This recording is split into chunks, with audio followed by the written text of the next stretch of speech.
Thomas, it's up for grabs now. Thomas! Magic ball from Bergkamp to Patrick Vieira. Oh, would you believe it? Oh, right, what a way to get it. Fabulous solo goal by Thierry Henry. Champions.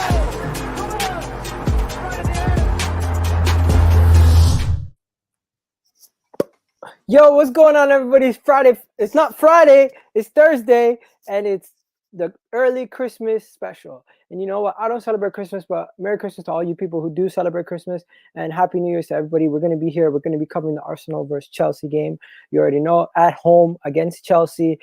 You know what happened last year at home against Chelsea. We had the game. Everything was comfortable. Jorginho, all he had to do was get sent off.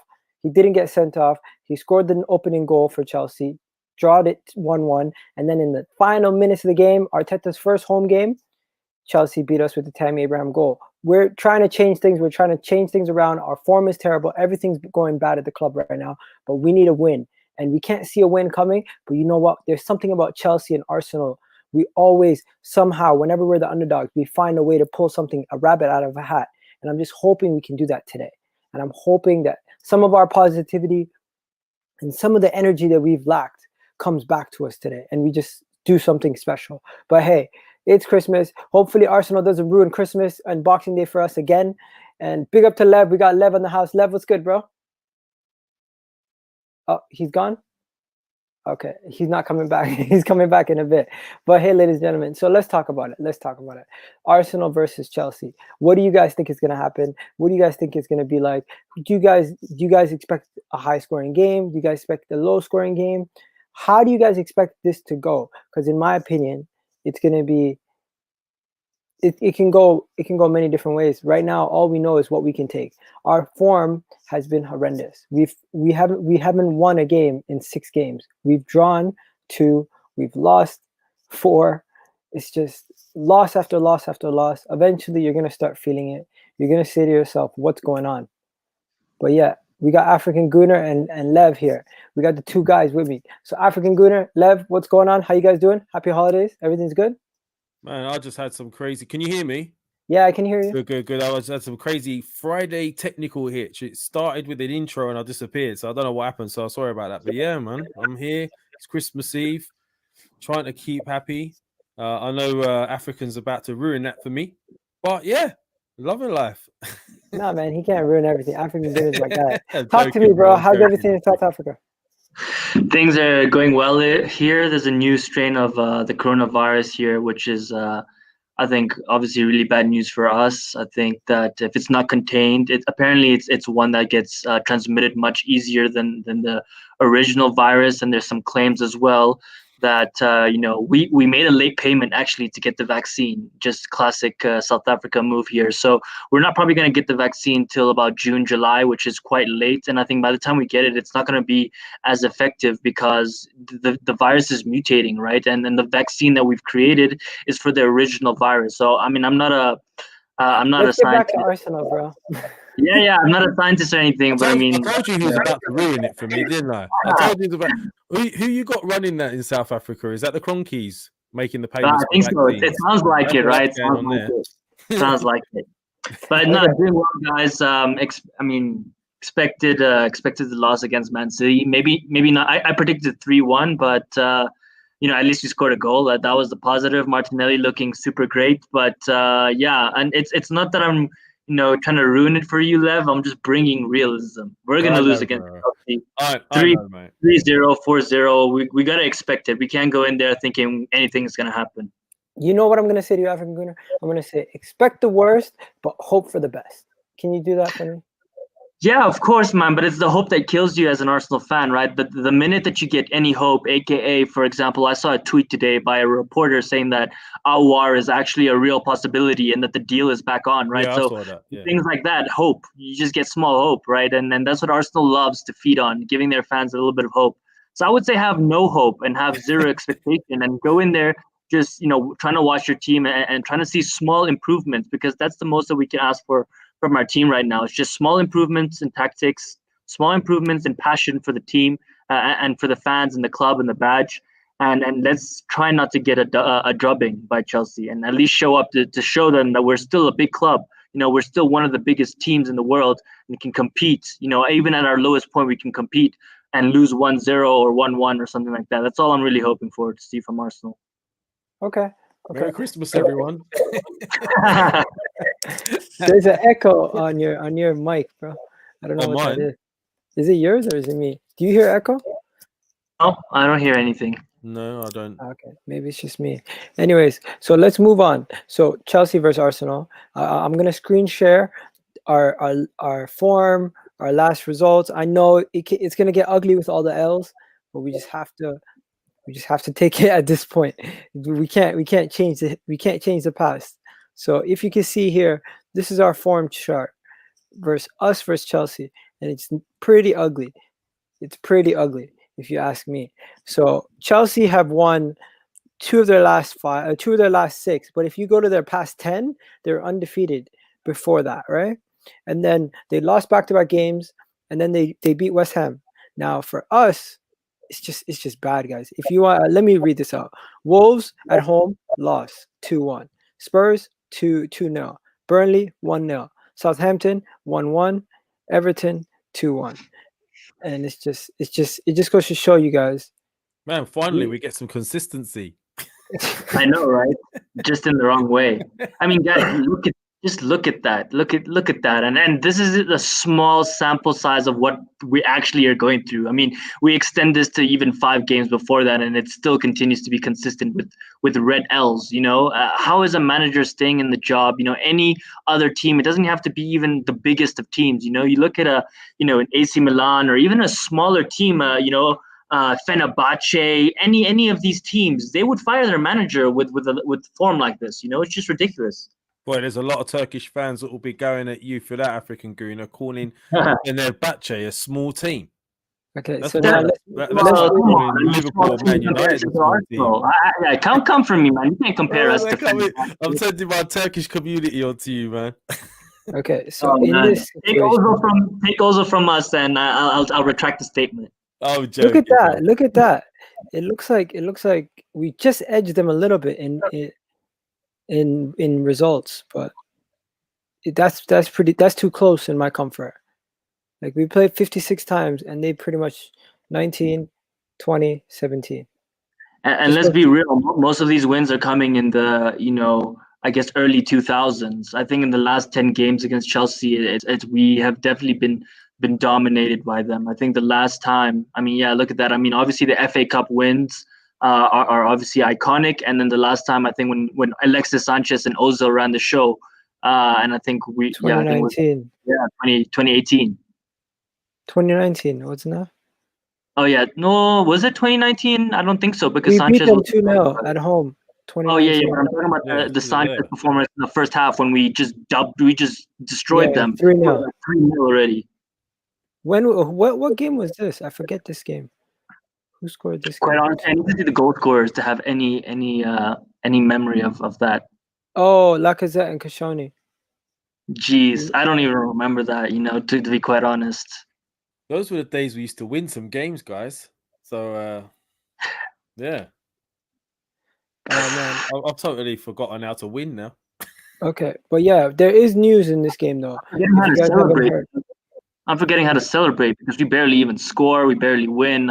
We're forgetting to celebrate as fans, and that is really sad. These guys are out. These two are out. I knew Chilwell was out. Is James out? Chilwell and James are out. So in my opinion, they're gonna have to play different with both their boys out. Both their wingers are out. So if you have both your wingers out, wing backs, are you still gonna? Why did I say wingers? If both your left back and your right back are out, in my opinion, it changes your whole way of defending and attacking. So Chelsea are gonna have a problem. As much as they are the better team, they're gonna have a problem. I disagree. I think Marcus Alonso is a really good player. I know last season he didn't have a great season, but the year before that and the year before that, he was one of the best wing backs in the world. So I frankly don't think it's going to make any difference. They're going to play the same way for me, and they're just going to do like-for-like replacements. And that's what a big club does, man. They have players ready, waiting on the bench that can come in, unlike Kolasinac or any of the freaking players we have, and actually put in a decent performance for their team and not, take their level from, here to here. You know, the level just goes a little bit lower, but not as low as it does for Arsenal when we have replacements in our team and we get like a Thomas Partey injury or a Martinelli injury. And I think that is quite honest reflection, to be honest. This is how I know that deep down we're still all a little bit deluded, right? Because we now think those days are still around where we think Reece James and Chilwell both they're not in the game. That's two of them. I didn't say that. That was him. I'm just saying. Ordinarily, this would be the case in Igal's defense, right? Ordinarily, would be like, oh, it's a big game. It's a derby. They've lost two of their best wing backs. Yeah, this is going to be really useful to us. It will change the way they play. But guys, we've been losing to Burnley and struggling with other teams. So if we're struggling with those teams right now, our mentality is so shot that I don't think it makes a difference.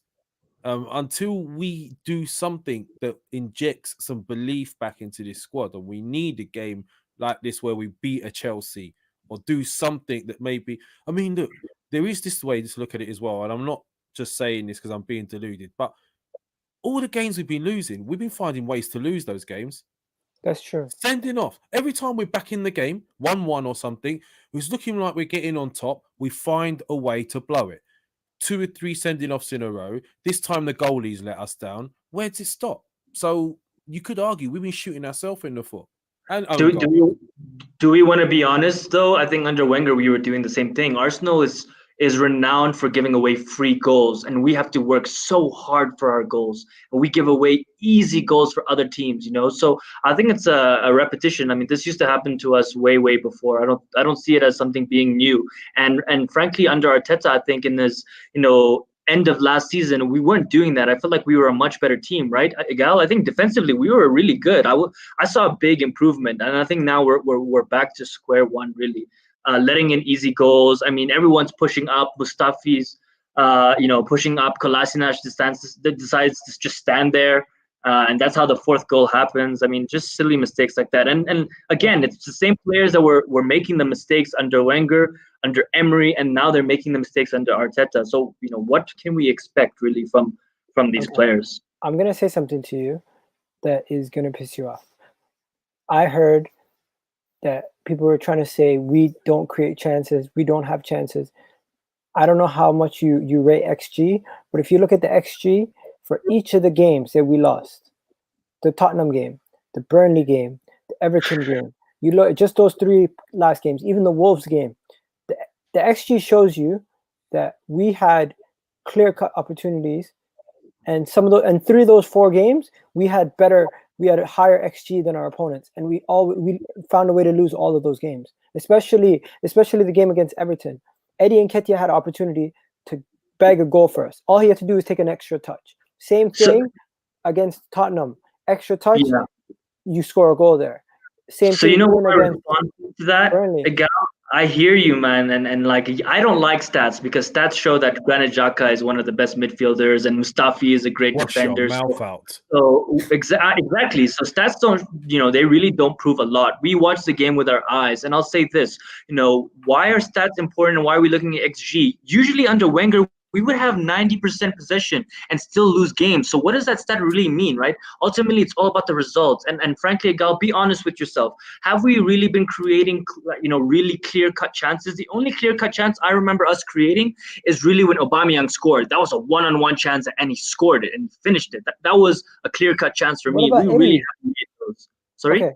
We've had clear-cut chances throughout the whole season. We've not been clinical. Not that many. Listen, for example, a team like Tottenham, they've been extremely clinical, and it covers the fact that they have not been creating chances. For us, we've been creating chances, but we have not been clinical at all to the point where I disagree, because we have games where we don't have shots on target, man. So how is that possible? Because we don't even have shots on target. So how are you creating chances, clear-cut chances, if we have 1 or 2 shots on target a game? That's not even fair. From, but I kind of see where you're coming from, bro. Because you could block the shot on the goal line. The defender could block the goal on the goal line with no keeper, and it will not count as a shot on target. because the defender blocked a shot. But Egal, you've been watching the game. You watch every minute of the game just as I do. Have we seen anything happen like that? So yes, you're right, but that hasn't happened in any of our games. Where hold on. I'm talking about the whole season. We have missed chances. Yes. You can argue that we've missed. Right. If I asked you, African, have you seen Lacazette miss sitters this season? Yes. Yeah. Yes. Have you seen Aubameyang miss sitters this season? Not that many. Maybe one or two. I've seen Saka miss a couple. I've seen Nketiah miss a few.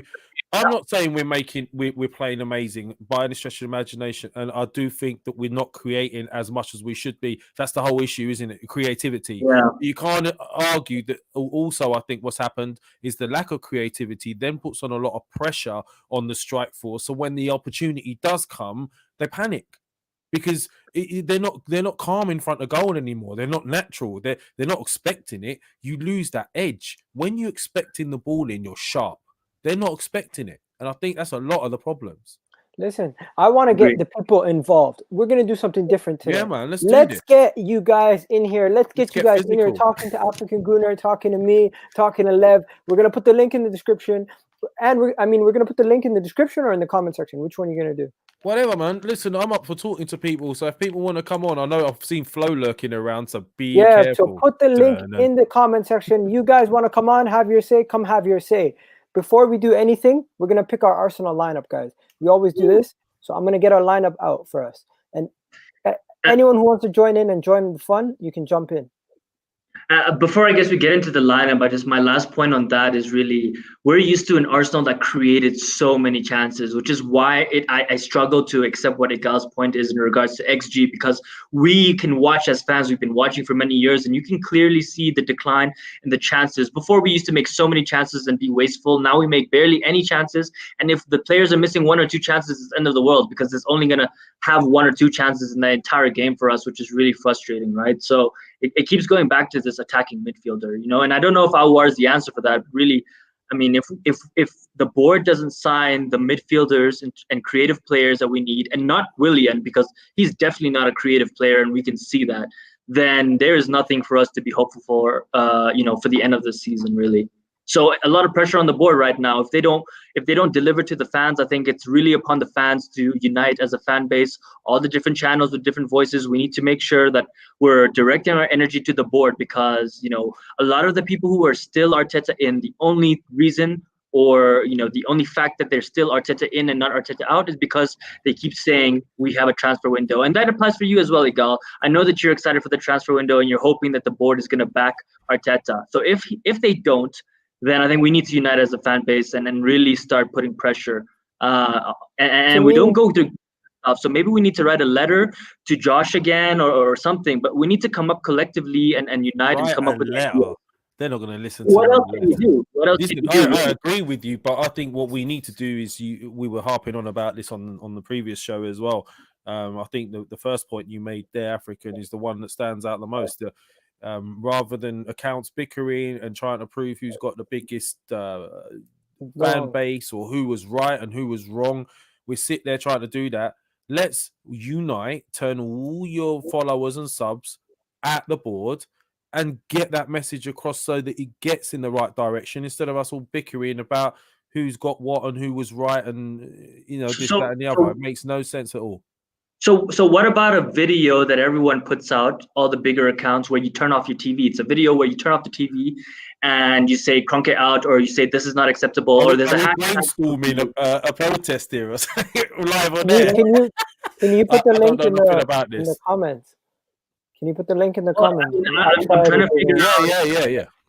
I'm trying to figure out ideas on how we can make real impact, right? Instead of just talking about it. We can make impact. Social media is the way forward, man. I can tell you how we can make impact. If we can get the people who are saying Arteta out and the people who are saying Arteta in, and everyone in unison, and go against the board, because the board can change. The owner can't change. Yep. But what are you going to do? My question is, okay, cool. So what are you going to do? It doesn't have to be, I mean, it kind of is a love letter, because you love Arsenal and you're trying to get the guy to fall in love with the team that you love, because clearly he doesn't. You can do like that. You could do like that Arsenal fan recently. You could do a stand type rap, couldn't you? Oh yeah. Allow live. We know who has the vocal cords here, so Oh, listen, I'm not getting into music careers. That's not my bag. That's someone else's. Listen. Okay, so let's talk about it, guys. Real talks. Before we get into the lineup, I just want to know. We're not going to do predictions right now, but I just want to know, how do you feel about this game? Are you as down as other Arsenal fans are? Because some people are telling us we're going to get piped 4 or 5-0. Other people are telling me we're going to have a close loss, 2-1. And today, Sky Sports predicted Arsenal to win 1-0. What? Sky Sports predicted that. Who was that? Was that Merce? Is Merce off the wagon again? Is that what's happened? Someone predicted that. Anyways, African Gunnar, I'll go for you first. What do you think? What do you think is the game's gonna go? Don't give us your prediction yet, but just how do you think the game? Yeah, I guess my analysis of the game is that I think we should probably set up in a 3-4-3 because we know against the bigger teams that's really the only way that we can win. And we know how to win because we can't play through the middle. I really feel that Chelsea's going to dominate the ball and they're going to keep creating chances. We're going to live on thin ice and eventually they're going to score. And once they score, the players are going to down tools because it's going to be the 6th or 7th loss, in the last 8 games. And just going to be like, really, I mean, you're just going to give up. And it's going to be kind of that Emery vibe last year, exactly around this time where the players are just like, that's it, done, So yeah, that's my analysis of the game. I really feel that we're not going to create much chances. We may have 1 or 2 gilt-edged chances. Hopefully, we actually can finish them. But even if we do, I don't think we will be able to maintain keeping up in the game. Especially if we have a El Neni Ceballos or God, Xhaka back in the team. I mean, yeah, it's already over before it started. Okay, Lev, what are you saying? Talk to me, bro. It was funny because I was actually looking at the team news and injury list just before coming on this show, and I saw a couple of players. I think Aubameyang's going to be racing for in time for fitness. It's a touch and go. Martinelli is being deemed fit, so that's a positive. But the worst news of the day was that Xhaka was available to play again, and that's how I feel about it. So and Bellerin. If the only way I can see us getting a result is to do something different. Insanity is doing the same thing over and over again. Xhaka and El Neni do not possess the drive going forward or the creativity or the guile. They don't have the legs for it. I think the only way I could see us doing something is to match them physically. And you're going to call me crazy, but you could go and put Maitland-Niles in a CDM position rather than Xhaka for me. I'd have that any day of the week. You've got some ability. What's that? David Luiz. Why don't we play David Luiz? You could do that, but does he possess the legs anymore for it? The mobility. I'm just giving ideas. Do you know what I mean? Let him sit. Let him sit and let him then be the throw in the 10.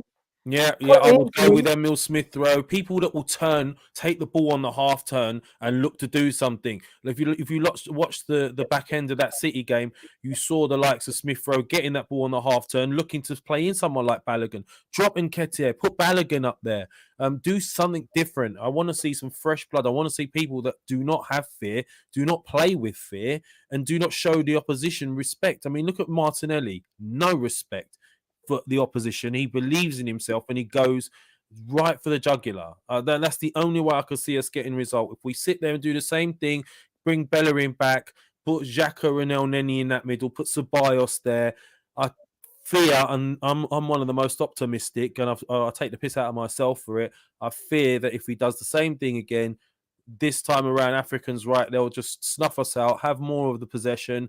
Eventually, we'll keep dropping, hoping to try and take them on the break. We don't have the creativity for that final ball in the final third. Your camera's just frozen, keep coming back at us, and we'll lose.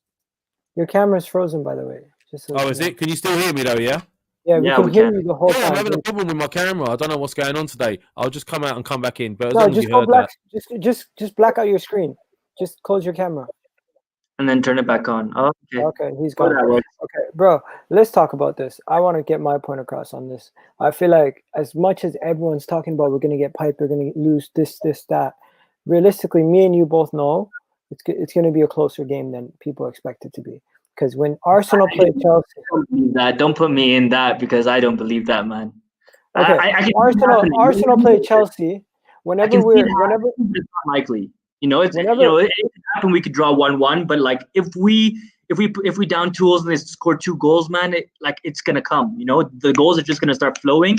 They're gonna get really, we are a weak animal. Listen, we're limping on one leg right now. They take out that other leg and they are having a dinner. You know, they're having their Christmas dinner. Okay, Seriously. let's talk about this. Arsenal are always underdogs against Chelsea now, obviously, because Chelsea have been a better team than us the past couple of years. But when we go into a game favorites, we usually mess up. But when we go into a game with no pressure, to me, it's a win-win. Because if they lose to us when we're at 15th, they're the ones that are gonna get it. If we lose, we're expected to lose. As bad as everything is, I'm not being a defeatist. I'm just saying it as it is. You expect us to lose, so if we lose, you can't really make fun of us too much. If we get destroyed, then you can make fun of us. But realistically, I feel like it's going to be a closer game because African Gunner, as much as these players, we've always been talking about how bad they are, they step up for these games. They step up for one-offs. Mentality-wise, they're never switched on for 38 games.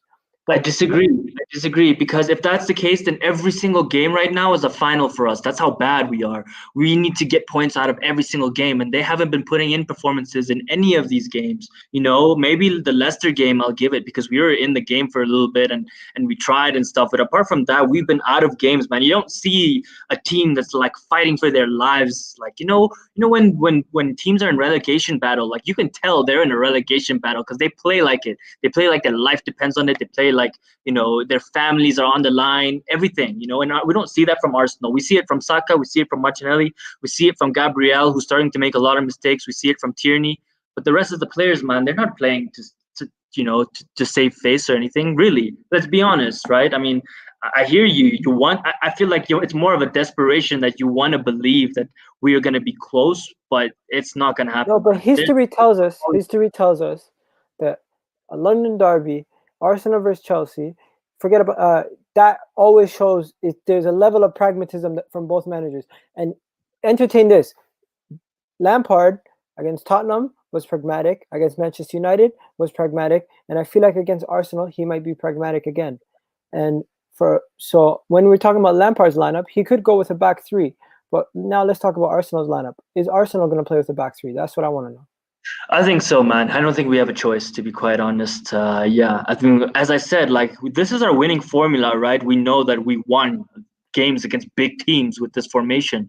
So, I know Lev was bringing about that we need to change our formation, change our tactics. Oh, we got somebody here. Who's that? Yeah, I can't see the name. Hello. I can't see your name. You're a Chelsea fan? Yes, I am. Hi, how are you? What's your name? I'm good. How are you guys? I'm doing well. Doing well. Are you from South Africa? I hear a little bit of a South African accent. I am from South Africa, yes. My name is Bernali. Okay, big up to you. You're a Chelsea fan, clearly. So what do you think about the game, Arsenal versus Chelsea? I am very nervous about it, to be honest with you. I think that it's going to be tighter than we like. Chelsea, a lot of Chelsea fans, especially on YouTube, they're really confident. But I think it's going to be very tough. I think we might not win. I think it could be a draw. Really? You're not confident that your team is going to destroy us? Interesting. I mean, let me give you a vote of confidence. I really do believe you should have more faith in your team because look at the players that you have. Look at how well you guys have been playing. You have so much quality, in your team, whereas we have nothing. And if your midfield dominates our midfield, the game is pretty much over for us. And even looking at your attacking players, people make fun of Timo Werner for missing, a lot of chances and stuff. At least you guys are creating the chances. And you're playing against a defense where maybe a Holding or Mustafi is going to be in there. They're likely to make mistakes. And I really feel like you're good enough to capitalize on that. I think you're right. I think that the midfield battle will be important, and we do have quality midfielders. If you look at Kante, Kovacic, Jorginho, they could all get into Arsenal's team. But I'm just not confident. I feel like if you focus on your good players like Saka, if Martinelli plays, I think they could really pressure us. We don't have our the fullbacks that we actually want, so we could. Who's gonna play there? There could be problems for Aspilicueta and he's not as fast and everything. So I do feel like it could be tougher than we think. Who's gonna play as left back? Sorry? Who's gonna play as left back? Alonso. I believe it's going to be Emerson because I don't think that what's his name? Chilwell won't be available, so I think it's going to be Emerson. I don't think Frank will trust Alonso to play unless we play a back three.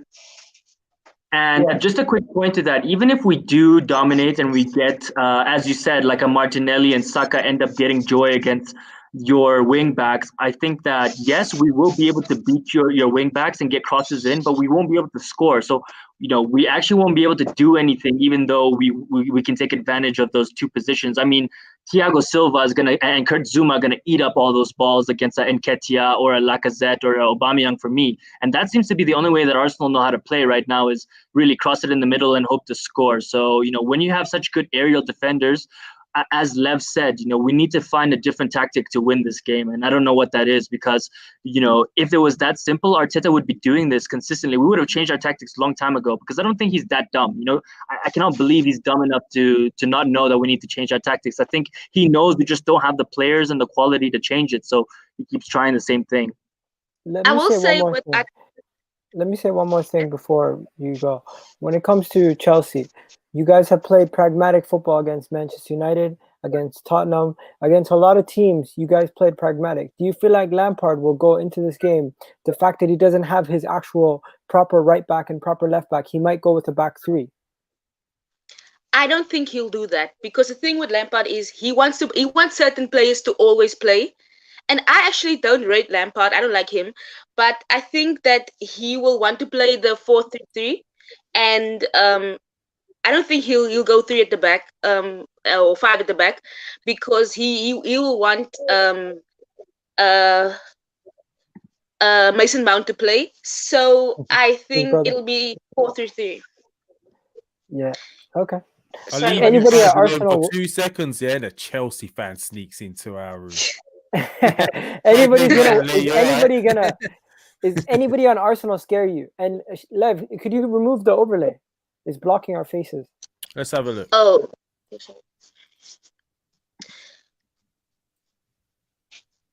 That's nobody? You're not worried about anybody on Arsenal? No. I would say probably Saka, and he's the only one I rate. If Eddie plays, I think we'll win. And I don't like your defense, so I think we will score, but then again, I think we might concede as well. So I'm going for a draw. Listen, even if you concede, your team will score more than one goal. I can guarantee you that. Maybe one of those will even be an own goal from our side, so you won't have to score it yourself. Don't worry. Did she just say if Eddie plays, they'll win? You will lose. I know, right? Fuck you know. And you can't blame her. I mean, that is the truth. All right, thank you for coming on. I really appreciate Thank it. you. What's your final prediction? Score prediction. Pain. 1-1. I'll go 2-2. 2-2. That's very diplomatic, finally. Thank you. I think you sat on the fence. It's okay. Have a good day. Anyways, anyone else want to come on? The link is in the comment section. Look, we got someone else here. Oh, we got the man from Australia. Mr. Angry. Flo, first, are you Arteta in or Arteta out? Arteta out, dude. First of all, I need a girl to ride my yellow. I'm good, bro. How you doing? See, if you become Arteta in, people make memes out of you, mate. Arteta round all the way, boys, all the way. Listen. I hear that. Now, what's your prediction for the game, bro? 4-5-0 Chelsea. You're saying that? I'm saying that with 100% fully balls deep. 4-5-0 Chelsea. Oh my Yeah, God. How can you be serious? How can you see Arsenal getting a result? We struggle to score more than one goal, and most of our 1-0s have been penalties. So how can you be positive? How can you be positive to say we can get a result out of Chelsea? Be serious here. No. There's. I get where you're coming from. We've been on very bad form. Everything says Chelsea's gonna win. I even said Chelsea could win. I see Chelsea winning more than I see us winning, obviously. But to me, I feel like as bad as we are, these kind of teams, when we face them, there's a level of urgency from our players that you have to, what do you call it? Make sure that. Oh man, I can hear a big echo. There's the delusion kicking in that you think that. No, man. Let's be honest. We played well against Manchester United. We played well against Liverpool. We lost. We played well against Manchester United. Are you being serious? We played okay. Defensively, we did. How did we play well against Man United? All we did was stick 11 players behind the ball. Okay, what about Liverpool, Man City? We showed a level of urgency we haven't shown recently against those teams. No, man. No. Come on, I know you try to put a positive spin on things, mate, but you said Man City game and Liverpool game. Them games have been how long ago? And we've looked terrible game after game after game. So, Arteta, I think this would be his. If we get a thumping, a 3-4-5-0, I think that's it, mate. I think they're going to pull the plug on him, and that's it. Bro, you want to know my honest opinion?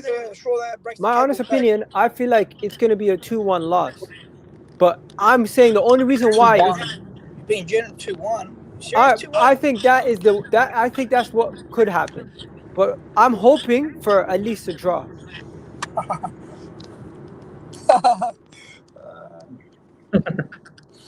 Flo, man, don't get into an accident stressing about Arsenal. No. Is it okay? It's too low now. Too low. Is it too low now? What about now? Is it okay now? Yeah, way better. Thank you. I was going to say, do you really think they'll pull the plug when there's one game before the transfer window? I really hope they do, obviously, as we know. But I think they'll just make an excuse and say, 2 weeks before the transfer window, we're going to make the signings we need, blah, blah, blah, blah. We know the story, and then you'll say. Let me tell you one thing, African. One second. It's not one game. It's not one game before the transfer window.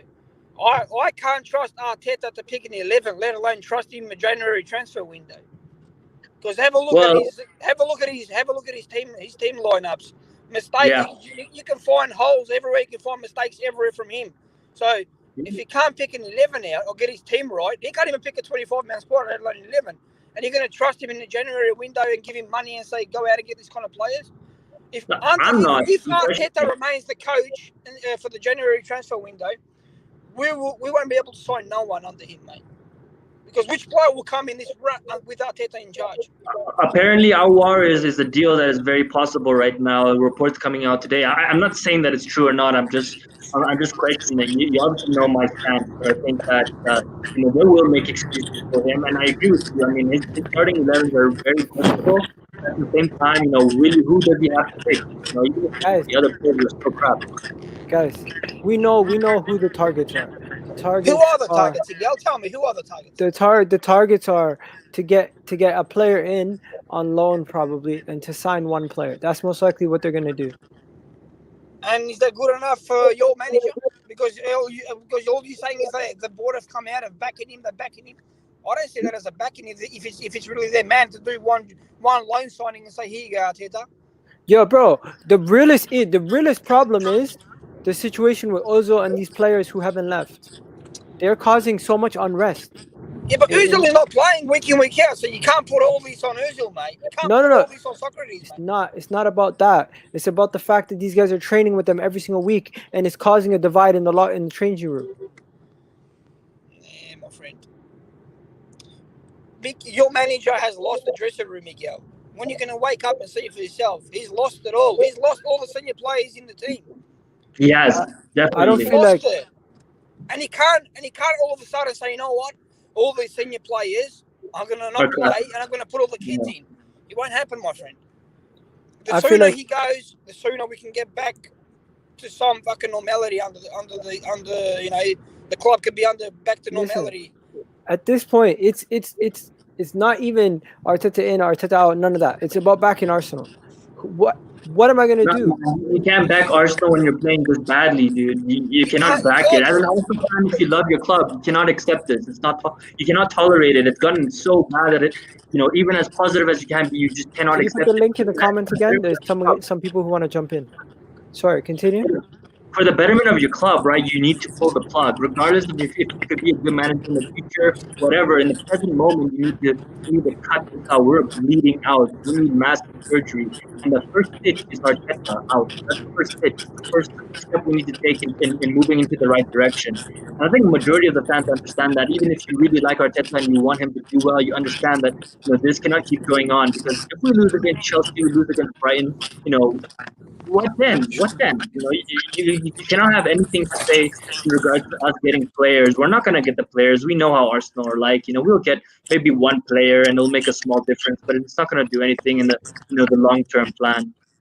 To me, I can see that there is a big hole in his plan with not having a creative midfielder in the team.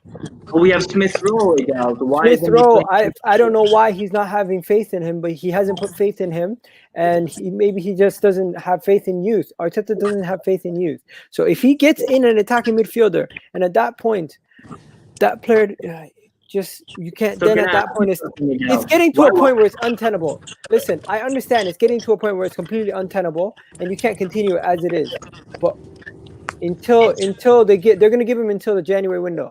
Wait, just one question before you move on. If you're saying that we need a creative midfielder, why didn't we sign a creative midfielder in the summer? Why we're not magic? We didn't magically make money in the last 4 or 5 months to be able to all of a sudden afford a creative midfielder. So why didn't we get him in the first place instead of being in this mess and now all of a sudden panicking? We couldn't sell enough players. We couldn't sell enough players. It's a cop out, Miguel. It's a cop out to say we couldn't sell. Yeah. You can't say that. No, we struggle. We struggle to sell. We struggle to sell players. Anyways, Flo, my guy. Their contract then. Coming on, bro. Yeah, no worries, boys. No worries. Lev, have a good one with him, mate. You can have a Happy Have a great Christmas, What? mate. Yeah. Yeah. You too. Happy mate. holidays, bro. Happy It's holidays. summertime for you. Merry Christmas to you guys, and hopefully by the time next time we talk, Miguel's managers out of our club. Enjoy your summer, man. Enjoy your have you got an summer. Arteta under your tree? Is that what it is, or is it an Allegri or something? I got a mini Allegri under my tree, boys. Yeah. And as my star, Miguel's face is there as a star, on top of the Christmas tree. Oh, no. Yeah, Flo, later, bro. All right, boys. Take care. Take care, Flo. Enjoy. Yeah, Miguel, take wake care, up. Wake up, Miguel. Wake up. It's time to go, mate. Later. Man, Right, we got two more. Wait, we got two more guys, right? We got a very Muslim name, Mohammed Ahmed, and we've got Victor from Russia. He's Victor from Moscow. I know. Boy Victor, boy Victor. We love Victor. Can anyone hear me? Man. Yeah, Yes, we can hear you, Victor. Good evening, guys. Good Good evening. evening. Or should I say good evening? Yeah, so what were we saying? So look, I'm a Spurs fan, yeah. So What? I'm not gonna. What? It's one of Mohammed, you're a what? I'm a Spurs fan. Nah, bro, we can't have you on here, man. Wait, hold on. No, I can't do it, man. See you later. No, I'm not having a Spurs fan. I know this is fan zone and all of that, yeah. No, I'm not having. Somebody called security. Someone snuck into the lounge. There's a limit to these things, yeah. I won't have that. Strip bare, I can see what you're writing. I'm not having that. Okay. How you doing, bro? Victor, talk to us, bro. Good evening. Merry Christmas. Well, I just think at this point I'm Arteta out, to be honest. Just leave it at that. I'm Arteta out because he's failing at the basic principles of being a manager. Number one, get the best out of your players. Number two, improve your players. Then transfers are to supplement number one and two. He's not done any of the two. Which player has improved this season? Which player? None. Is he getting the best out of our players? He's getting No. the best out of certain players. No. None. None. Look at Aubameyang. Look at Lacazette. Even Saka is struggling just to make things happen. I agree. None. It's either the players are not buying into his idea or his ideas are obsolete. And we have to be realistic. We are 15th in the league. This is Arsenal. This is not Bournemouth or something. So someone has to take responsibility. So I personally, I believe he's out of this. He's out of this, to be honest. Okay. And I think he should just go. So Victor, if you could change If I gave you the power to change 10 players in the squad, or you could change Arteta, which one would you pick? Well, 10 to be players. honest, I would change 10 players, obviously. Obviously. Like, that's obvious. You change 10 players. But it still doesn't excuse the fact that Arteta has made so many questionable decisions. So many. Name them. So many. Okay, number one, look at the Willian situation. You know Willian has been flopped. Everybody knows, but Arteta keeps playing him. It took a red card for Bellerin to get dropped. How is that possible? It took a red card for Bellerin to get dropped. He played Eddie We sold Nketiah Martinez. Lacazette, We bought Everton. Ronaldo. Good, we playing Eddie Nketiah ahead of Lacazette. You bought a second choice goalkeeper from Jigon. Ben Davis. What do you expect of Ben him? Davis. Do you expect of him to suddenly become a superstar or what?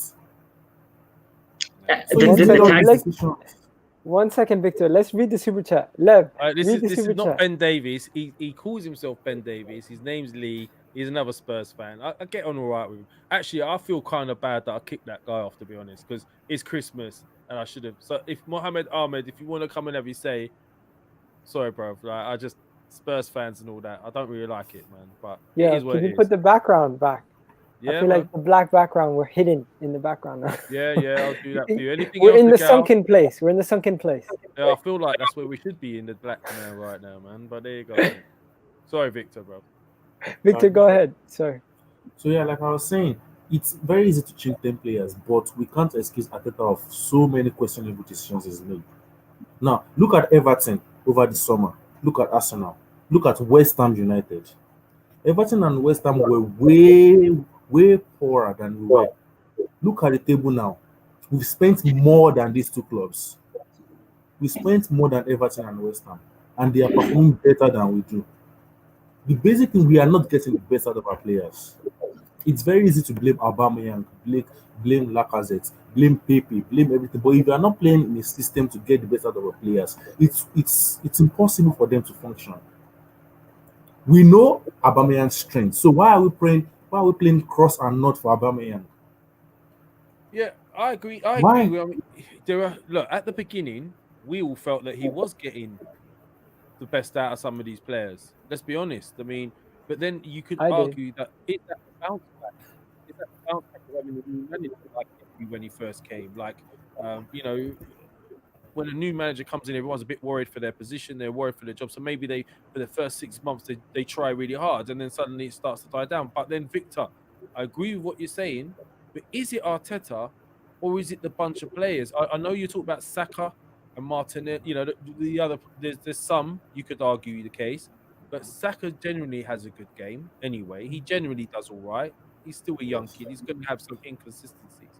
My concern is the other players that you're talking about, like your Xhakas and your El Nenis. These players let the same other managers down prior, 2 or 3 managers before. So is it Arteta? Is it the players? I get it, and I know everyone wants Arteta out. Listen, I just want what's best for my club. I'm not either in or out, but I just want whatever this is going to happen. I just want it fixed. So okay, but let's look at it this way. Look at this time last year, like this time 2019. Do you expect El Neni to be starting for Arsenal Football Club? No. He was on loan at Besiktas because it was not good enough for us. I know. Xhaka was almost being sold to Hertha Berlin. Now, these 2 players, who begged them to stay? Yeah, but if you're not getting anything better in, my question is, if they're not going to go and spend the money, and he knows nothing's coming back the other way, if he lets those guys go, what does he have to Can I say something, Victor? He begged them to stay because he knew someone wasn't coming in. Victor, before you answer that, there is a situation at Arsenal where we revisionist history. We almost ignore how somebody's performing at Arsenal.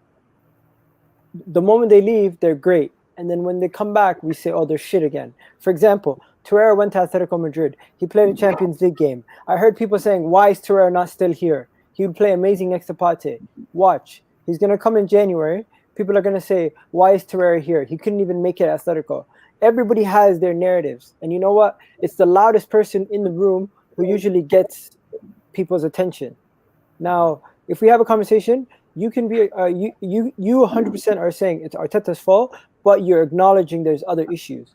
I'm acknowledging that Arteta has a part to play with the problem, but there's also other issues. Let's meet in the middle. What is the biggest issue? I think I agree with you. I believe there are other issues, but I believe the basic principle is we just need to get the best out of our players. Definitely, we don't man for man. We don't have a top 4 squad. We don't. Man for man, we can't compete with City, Liverpool, Chelsea. But at least our squad is not 15th best in the league. Since November, we are the 19th poorest club based on form. That is not the quality of our squad. Okay, no. And it's on the manager to get the best of them. But what's the biggest issue? The biggest issue is the board. We all know that. We all know that, definitely. Always going for the cheap option. Arteta is the cheap option. Arteta was not the best option. It's the cheapest option. That is where we are with Arteta. Let's be realistic. The main major issue is the board. But you can't change the board. We don't have any power over that. Unless we have a trillionaire who is ready to buy the club. We don't have any power over that. Okay. So we can only change the player, and you can't ship out 10 players at once. It's really almost impossible. Looking at Arsenal, it's quite simple when you think about the fact that we have 7 people out of contract this summer. Yes. So it's not by choice. I mean, it's not by choice. It's by necessity that there's not. I mean, the contract is going to end, which is why we're getting rid of them. Where instead of proactive and actually getting rid of them before it comes to the situation where their contracts cancel, we should have gotten rid of these guys a long time ago, right? That's how that's how we come to look at it. I was watching the City game. Sorry, excuse me. I was watching the City game. Watch the City game of the FA Cup last season. We played out of the back till Aubameyang scored a goal without City touching the ball. This same set of player can't do the same thing again. That's a good point. They can't do the same thing again. This is just over 6 months. You know what? I don't think it's because we can't do it again. The confidence, mentality. No. Victor, I really believe they don't want to play for the manager. No, I really believe that other teams have found us out, man. That was the only way, and it worked when no one was expecting it. Now they know that is how we score goals. That's really the only way we can score goals, right? And so they double team Aubameyang, they fuck up our left lane, and it's over. We can't even pass the ball. Yeah, but we were always struggling even before to pass the ball, really. Okay, guys, Victor, since you've been here, you've been amazing. I like your energy. We need to stay in contact so you can come on more often. But what we need to know is who we're going to play in our team, guys. So I'm going to give each person a position. I'm not going to put it on the board. Leno is going to start. Everybody knows that after Runnerson's performance. Come on, Runerson. No. I told you, Runnerson went like this to try to stop the ball. If it didn't hit him in the face. Example of recruitment. Shit. I don't blame Runnerson. Who is doing this recruitment? I don't. That's Edu. That was Edu, by the way, because apparently Edu single-handedly. These stupid signings are not all Edu. Who played him? He rubber stamped the signing. Who saw him and thought he was good? He was good enough for Arsenal. No, he was the bench player at Dijon. I said it when we first signed him. I'm not backing. Wait. So from my understanding is that this new goalkeeping coach that we got played with this guy and was like, listen, he's good. He's gonna be this egal. But Edu is the one who believed him and agreed and said, okay, cool. If you guys want 1 million, you know what you're paying for. You're not paying for an amazing player. Come on, you're paying 1 million for a freaking goalkeeper, dude. Come on. Okay. Let's move past the goalkeeper. Leno's the goalkeeper. Simple. Right back. Open the floor. Where do you want to go? Open the floor. I don't want Bellerin, right? I'd want Maitland-Niles in the middle, but I don't think that's going to happen. So I would go Maitland-Niles. I agree. Maitland-Niles. Victor. Personally, I want Cedric because I want Maitland-Niles in the middle. But I think Arteta will go for Bellerin. Let's be honest. You, man. Yeah. No, I don't want Maitland because he's going to play with the El Nene. Like, what is he going to do, man? I want Maitland-Niles in the middle because he has legs. He can move. He can run. If it was Thomas Partey next to him, I would totally agree. But I mean, the crap around him, it's gonna make him look really bad. He was basically playing as a left-sided midfielder. Yeah, but that's different because his role is a left wing back. His role is not a left midfielder or like a Xhaka, right? You can tell the difference. We play with inverted fullbacks, right? So when we're in possession of the ball, which is why Maitland-Niles does really well for us, he plays as the extra midfielder, right? So really, for me, play him as at a right wing back. He's going to be playing midfield regardless, right? When we don't have the ball, so I'm cool with him to play there. Okay. Now moving on. So Ainsley's gonna go in, guys, because I'm my final decision, and then center backs. It's gonna be Gabriel and Rob Holding, David Luiz. What do you guys think? Hell no. I'd go Hell Mari no. if he was fit. Yeah, I'll go Mari. Me too. Mari. Me He's too. got height. He's 6'4", right? You could use Gabriel to sweep up anything that the guy doesn't win in the air. I'll go for Mari. Me for now. I would go Okay. that, but let's be honest, he's not going to do it. Okay, so But why Gabriel, not? Sorry, Pablo if he's Mari, not going Gabriel. to be on the bench, yeah, there's no excuse for him not to be on the bench. Even if he doesn't start, he needs to be on the bench because why are we giving this guy a 4-year contract if he can't even make the bench? It just doesn't make any sense. You know, if I see Mustafi on the bench, I'm going to lose my crap. What about Kolasinac on the bench? Bro, come on, man. Come on, dude. I'm just asking a question. I'm not saying I like him. He shouldn't even be on the under 23 bench, man. Get rid of this guy. Out of the club. Out of the club. I'm done with that. To me, Kolasinac is an MLS player. Anyways, Bro, midfield. you're giving him credit to be even an MLS player. He should be a Sunday League player. He's Forget an NFL MLS. player. He should be an NFL player. That's what he should be. Yeah, he should be a UFC fighter. Forget about football, man. He Okay. should be. So, Or a Victor, bouncer. Victor, what's your midfield? Yeah, I agree. What's your double pivot? Oh, same. El Neni, Ceballos. No, Well, Victor. We cannot Unless play you're that bringing in again. Xhaka. In the last two Unless games. you're No. bringing in Xhaka. Play David Luiz with El Neni. Play David Luiz with El Neni. Let David Luiz be the sweeper and the one who can give the long passes and the through ball because we have no creativity. And let El Neni be the one who runs back and forth. We saw how El Neni played against Man United. He ran the show, man. He was running like the camel he is. Personally, I don't want El Neni in the team. Personally, No, I we don't don't want have a El Neni. choice. We don't have a choice. Yeah, El That's Neni is the the thing, best we don't have a choice. Xhaka. Boys, we are arguing over El Neni. I know. I know. This is like This is how sad it is for Arsenal fans. this is just so messed up. Like I'm meant to be coming on here at Bro. Christmas Eve to cheer myself up. I'm gonna go and hit the booze. Like, is this what we're arguing about now? Yo, don't drink the juice. Don't do it. Arsenal is stressing you out enough. You don't need to drink the juice. Anyways, midfield. I'm gonna finish it off.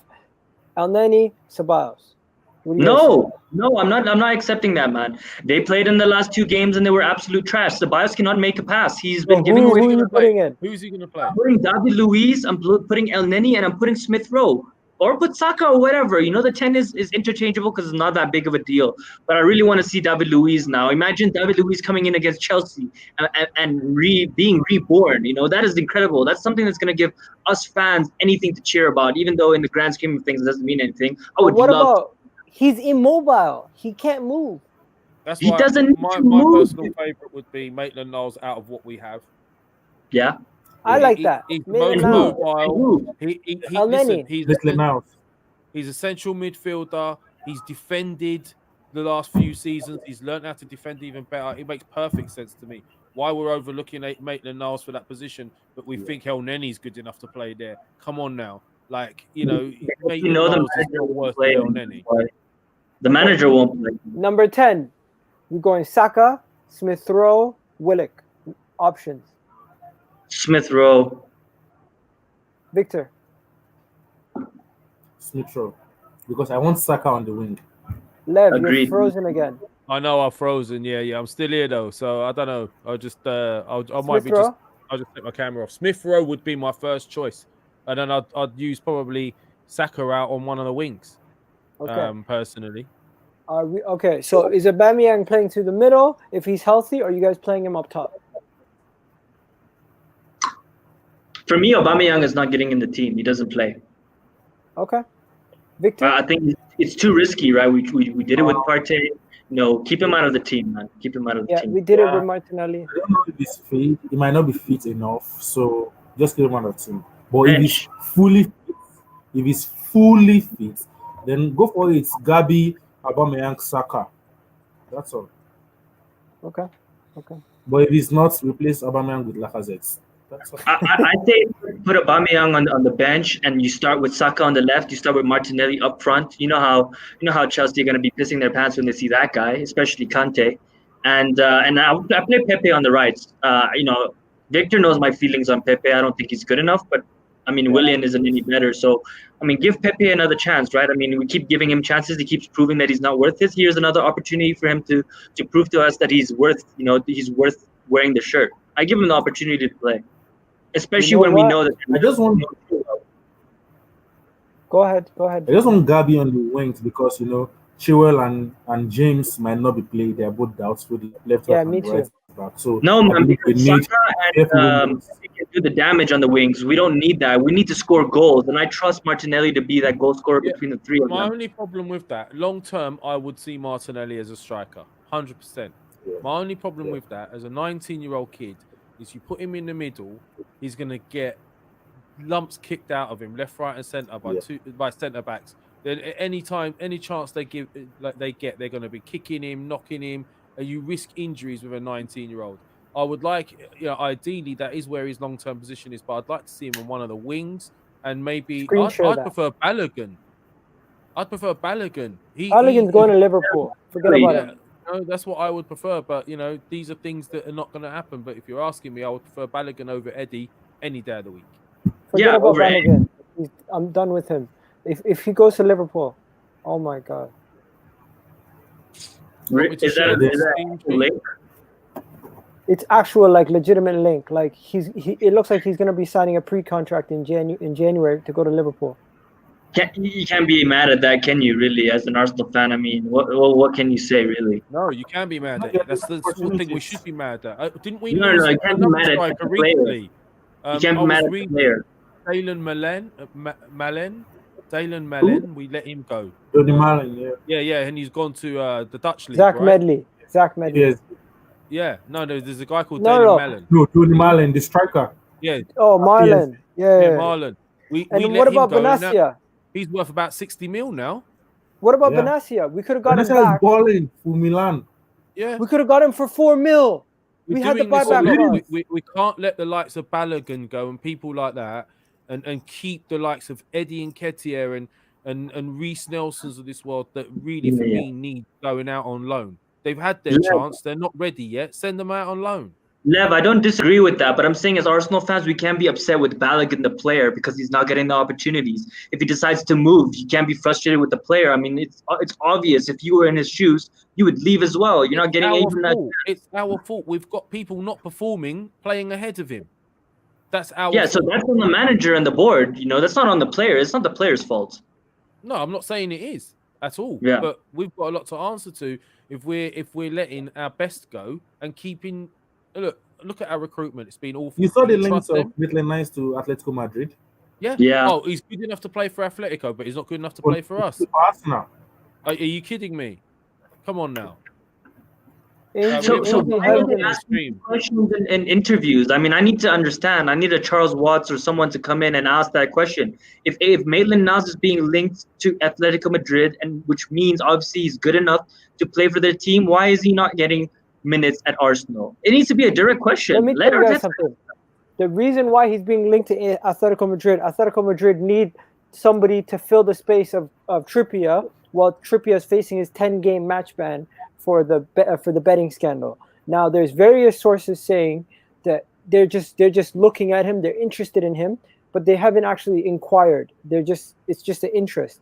Now, the person that has been inquired, Saliba, has been linked to go out on loan to PSV. That to me is more concerning. Why are we loaning him out? That's another one. How is Fofana playing for Leicester, right? Week in, week out, played the same team as Saliba. Saliba was the one that people rated more highly. Comes to us, can't get in the team. He's looking at Mustafi, Holding, and people like that getting in ahead of him, and he's not getting a game.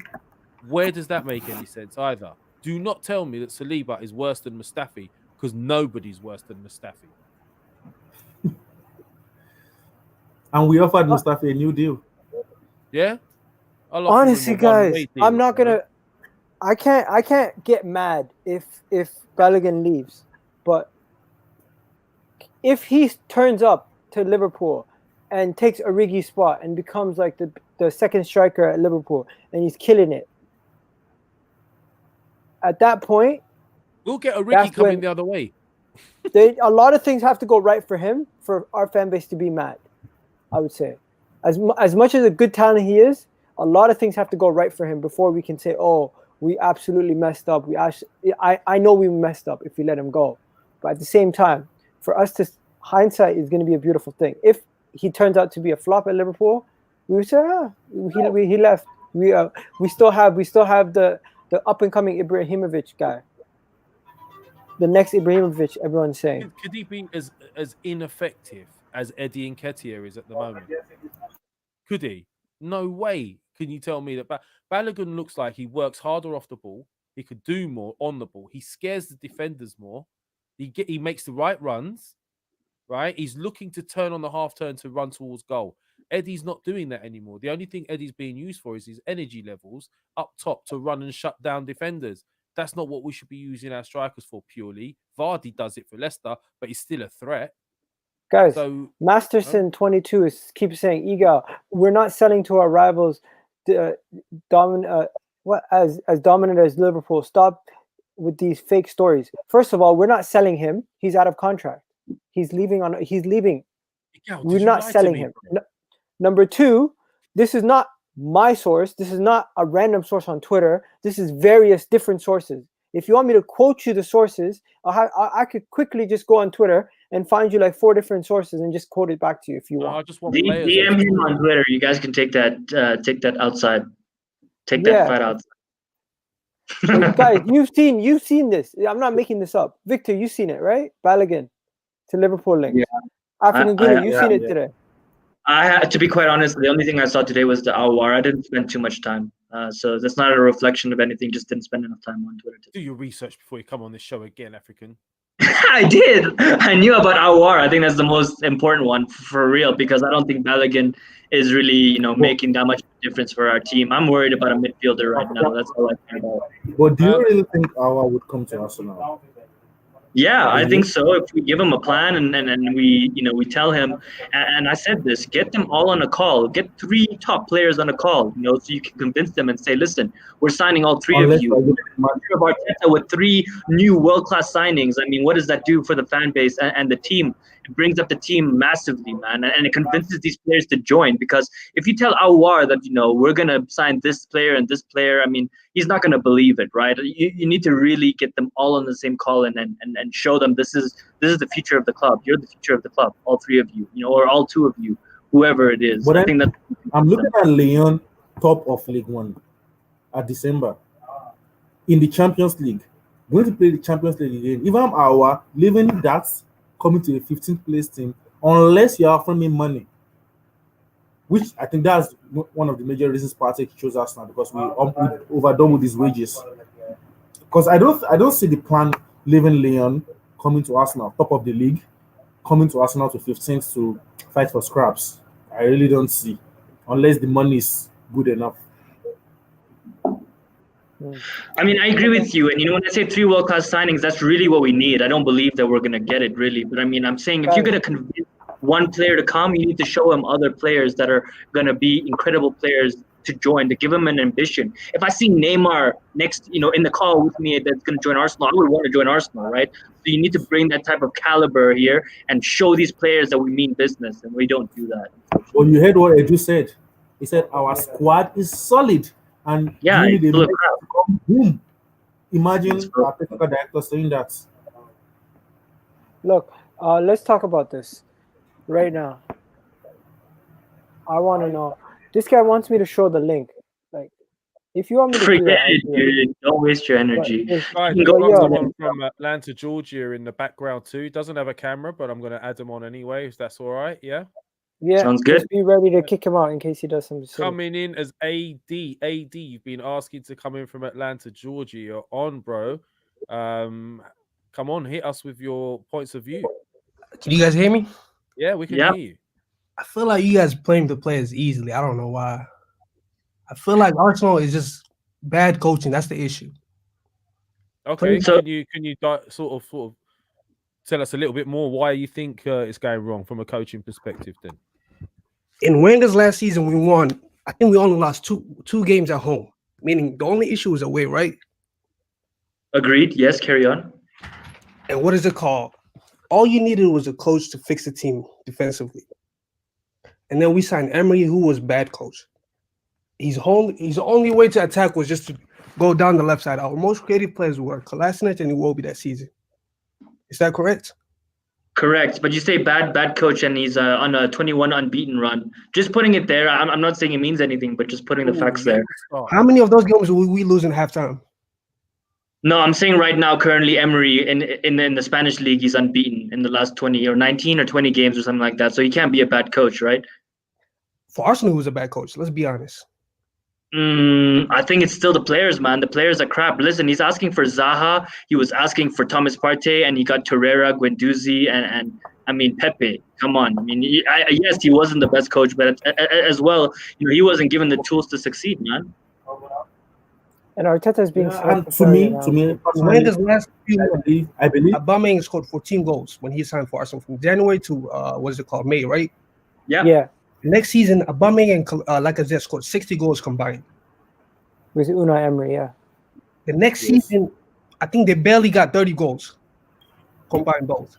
Aubameyang had about 22. Lacazette had about 8 or 10. Okay. And then you look at now, none of them. How many goals do they have combined? 4. This season, probably less than like 5. Yeah. How can players? Every season we are becoming worse and worse and worse in every single metric.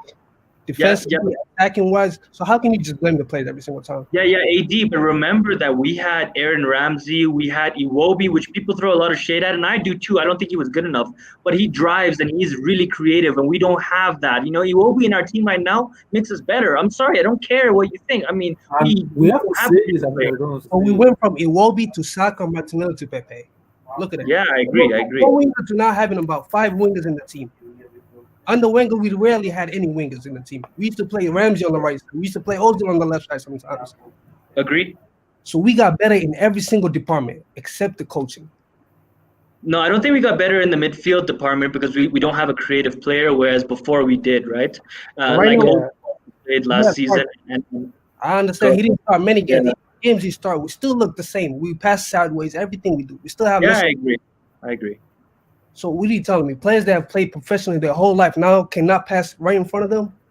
Yeah, man, but they were doing this. So you're saying the manager's tactics are making it so they can't even make simple passes? I'm confused. How come under Wenger was so easy to attack in the middle? Now all we do is just go. We had the players. He's a better manager, and yes, we had the players. Now, one thing you're missing in all of this. We have been replacing the players that we've been losing since the Wenger days, constantly replacing them with downgrades. We replaced Ramsey with Willock. We replaced my guy. We got Henrik Mkhitaryan off the midfield, brought in Willian. We got rid of Giroud. We got Lacazette. Like half of the fan base. Sorry? Everyone wanted Mkhitaryan now. It wasn't like he was the best player. Yeah. I know, me too. Yeah. Every single way we're getting worse. People say Arteta made us better defensively. Did he really make us better, or is it that we defend with 11 men that made us better? We're not better defensively. No, we defended with 11 players behind the ball, which automatically made us defend better, and it looked better. So you have to give him some credit because if teams like the best defensive teams in the world just because they defend with 11 men behind the ball. No, I agree with you. But I mean, and when you're so dire, when you're so dire, you need to put 11 men behind the ball because there's nothing else that you can really do, right? You have Mustafi, Holding, Kolasinac, the list goes on, right, of the clowns we have in the center back position next to Gabriel. So I think he just decided the only way we could become in a better shape and not get, we know that Arsenal, when you score 1 goal, there was 2-3 defensive error after defensive error, and the game is over. And I really believe that we became defensively better under Arteta in the last, part of last season. And that's completely. That's why I said when Wenger left, that's why we made the wrong appointments with Emery and Arteta. The team you could argue that, AD. You could argue that, bro, right? But then at the same time, there's the other philosophy, and you've made some really good points, by the way. But the issues we've got is you mentioned the Wenger era. the one thing we did have is ball playing midfielders. We don't have that anymore, right? So now what we have is he sat us back to try and cut out the defensive errors, which started to happen. But then the transition from when we get the ball to then transition to attack is not happening quick enough. Teams keep winning the ball off us and continually pressure us, and eventually we crack because we can't sustain possession and we can't break out of anywhere. Now, the issue we have is you do make some good points regarding the coach, but then could you not also argue that this is the same group of players that keep letting down the managers? And also, let me add that under Emery, we were also really bad in transition. So this is not a problem under Arteta. We had this issue as well with Emery when we were saying we were playing really boring. There was no identity, nothing about the team. It was exactly the same thing. We had the same issue. I feel like Emery's issue was he didn't tell the team where to be exactly. It felt like there was always a big gap between the midfield and attackers, the midfield between the defense. It was always who were caught in the counter attack every single time. Every manager we've had has an issue. Emery had an issue with communication. He couldn't communicate or articulate what he meant when he's speaking in the press conferences, so it almost sounded like we didn't understand where he's coming from. Now, he was a great coach. And Arteta, when he came in, when he was just focusing on coaching, he was doing a job at the end, back in the last season. To me, what changed? Now he has too much on his plate. He needs to go back to being a coach, not a manager. Because I don't know what he's doing. Ever since he became a manager and he got that tag as a manager, things started to turn left. Because we started off the season and immediately... man, how are you coming out with statements like that? Nothing has changed about him since he became a manager and a coach. Nothing has changed. He's doing the same stuff. Listen, I say something. Change all of a sudden now things have changed in the team. I cannot accept that. I think we've been declining before he got that position, and he manages way too much. AD mentioned it. These guys are professional players, man. You're playing for Arsenal Football Club. I shouldn't have to tell you what positions you need to be in consistently throughout the game and manage every single player. You should be good enough to do that, right? And I feel like he understands they're not good enough. Yeah, they're not good enough. No, but Unai Emery, don't forget. Don't miss my point. My main point was Unai Emery was bad at communicating. Arteta's good at communicating. We tried to solve one of the biggest problems that we had with Unai Emery by getting Arteta in. And at the beginning, when he first came in, every single one of us here listened to Arteta's first press conference and listened to his first couple press conferences, and we're like, yo, this guy has something about himself. Communication issue. Now, it's an issue of quality. It's an issue of quality. We do not have good players, man. We do not have any Arsenal. We agree. Can I say something?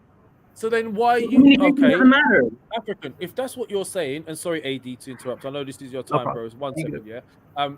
If what you're saying is correct, you don't have the quality, but then you're also one of those that are saying you want Arteta out. So you're admitting that he doesn't have the quality, but then at the same time you're saying it's his fault he needs to go, right?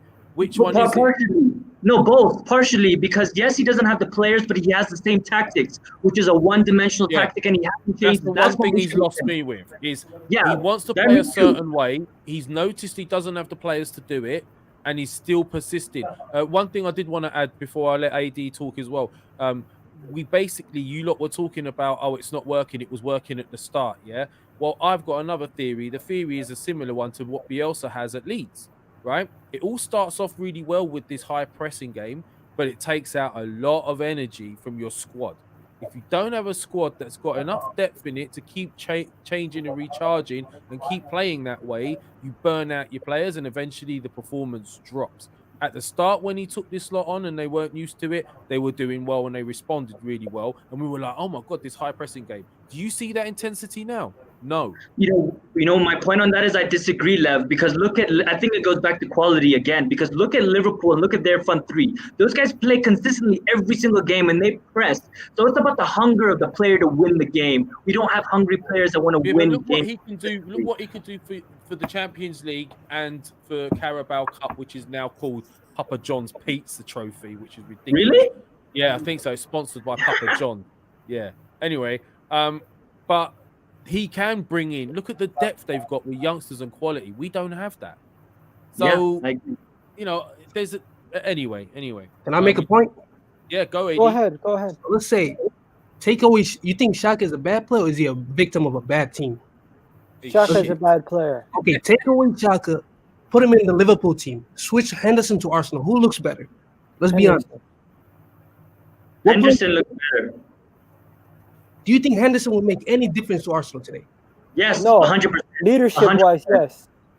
But team-wise, playing-wise, does he make any difference? Yes, he does. He is a has system that player quality. at Liverpool. So how But come you he put can't Granit play- Xhaka, I how think come it's a he bad can't play- example. How come Henderson cannot play the same way he plays for Liverpool? I think it's a bad example, bro. I think it's a bad Bro, example. Xhaka does not cover the ground. You're that picking the Henderson does. PFA Player of the Year, and you're putting him in Arsenal. Of course, makes us better. No, he doesn't. I swear to God. Put Xhaka in the Liverpool team. Xhaka With shit, a better bro. coach, with the better players around you, with better system, you look way better. Look at Trippier. Trippier starts ahead of Trent Alexander-Arnold for England. Sorry, AD, you look better because you don't have to do as much. There's not as much pressure on you to actually do anything. All he would have to do is give it to the other players who are better than him, and they would make something happen. They Whereas maintain Arsenal possession like more as that. well, don't they? They maintain Yo, a lot AD, of possession. I know where you're coming from, bro. Okay, look. How about Bad this? example. Pick a Okay, better look, example than Henderson. How come please. Jota was rarely getting 2 goals in a month for Wolves to now scoring 7 goals in 1 week for Liverpool? He's in a better team that creates more opportunities for him, and he's a good player. So I once wouldn't have again, space. it's a better system. Players are performing way better, right? Yeah, Yeah. agree. So our Arsenal is just players are victim of bad coaching. It really is. Yeah, agreed. Well, But it wouldn't there's make also that much of bad a fruit. difference.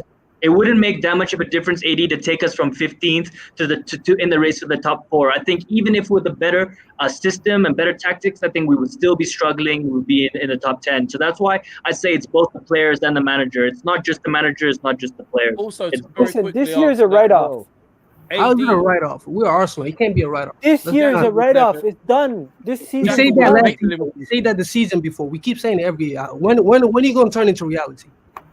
Yeah, it No, turns no, into this reality when you get season- rid of the players, When I man. say the season's done, I mean, in my opinion, the only way to salvage the season is to win the Europa League.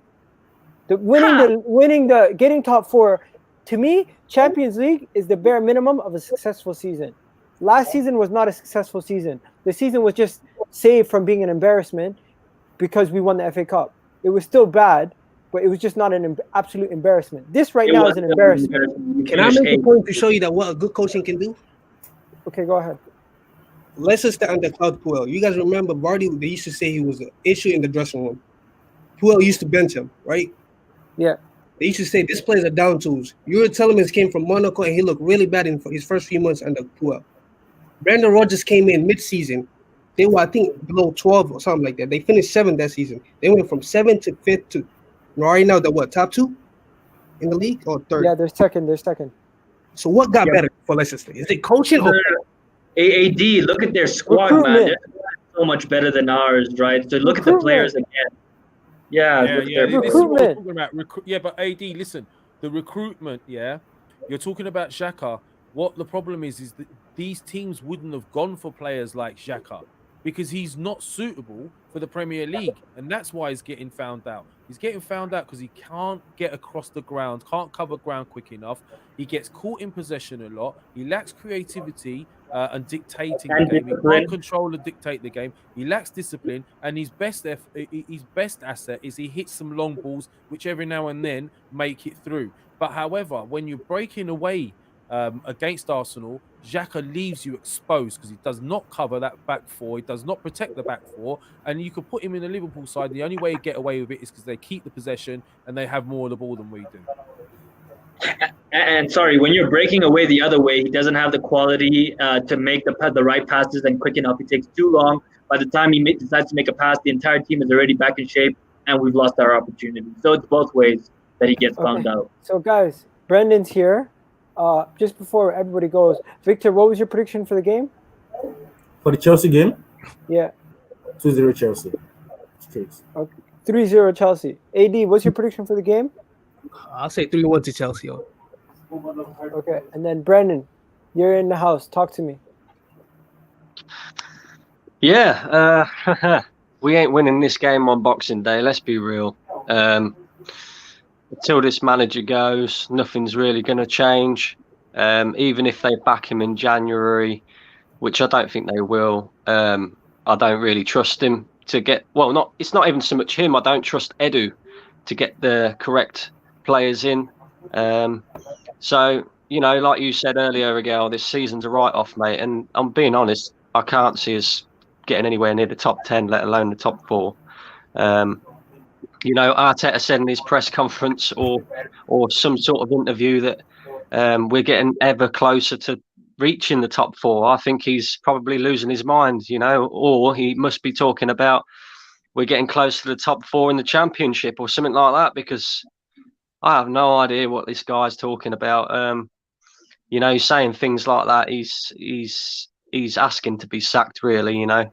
I can't see us winning this game, and the scoreline will depend on who he picks in the starting 11. If I see Hector Bellerin at right back again, Granit Xhaka in the midfield, then there's no point in even watching the game, boys, because we know we're going to get slapped 4 or 5. You know, Chelsea ain't a team that are going to, you know, let us off the hook a little bit and you know, score 2 goals and then maybe, you know, rest a couple of players or whatever. They will literally slap 4 or 5 past us, and I can't see us getting a goal. Okay. So everyone here is picking Chelsea to slap us. I'm going draw. Lev? Oh, man. I'm listening very carefully. Listen, you know me, African. I do not like to say my team's going to lose. I just can't do it. But you got to be real. You got to be real. I'm being real.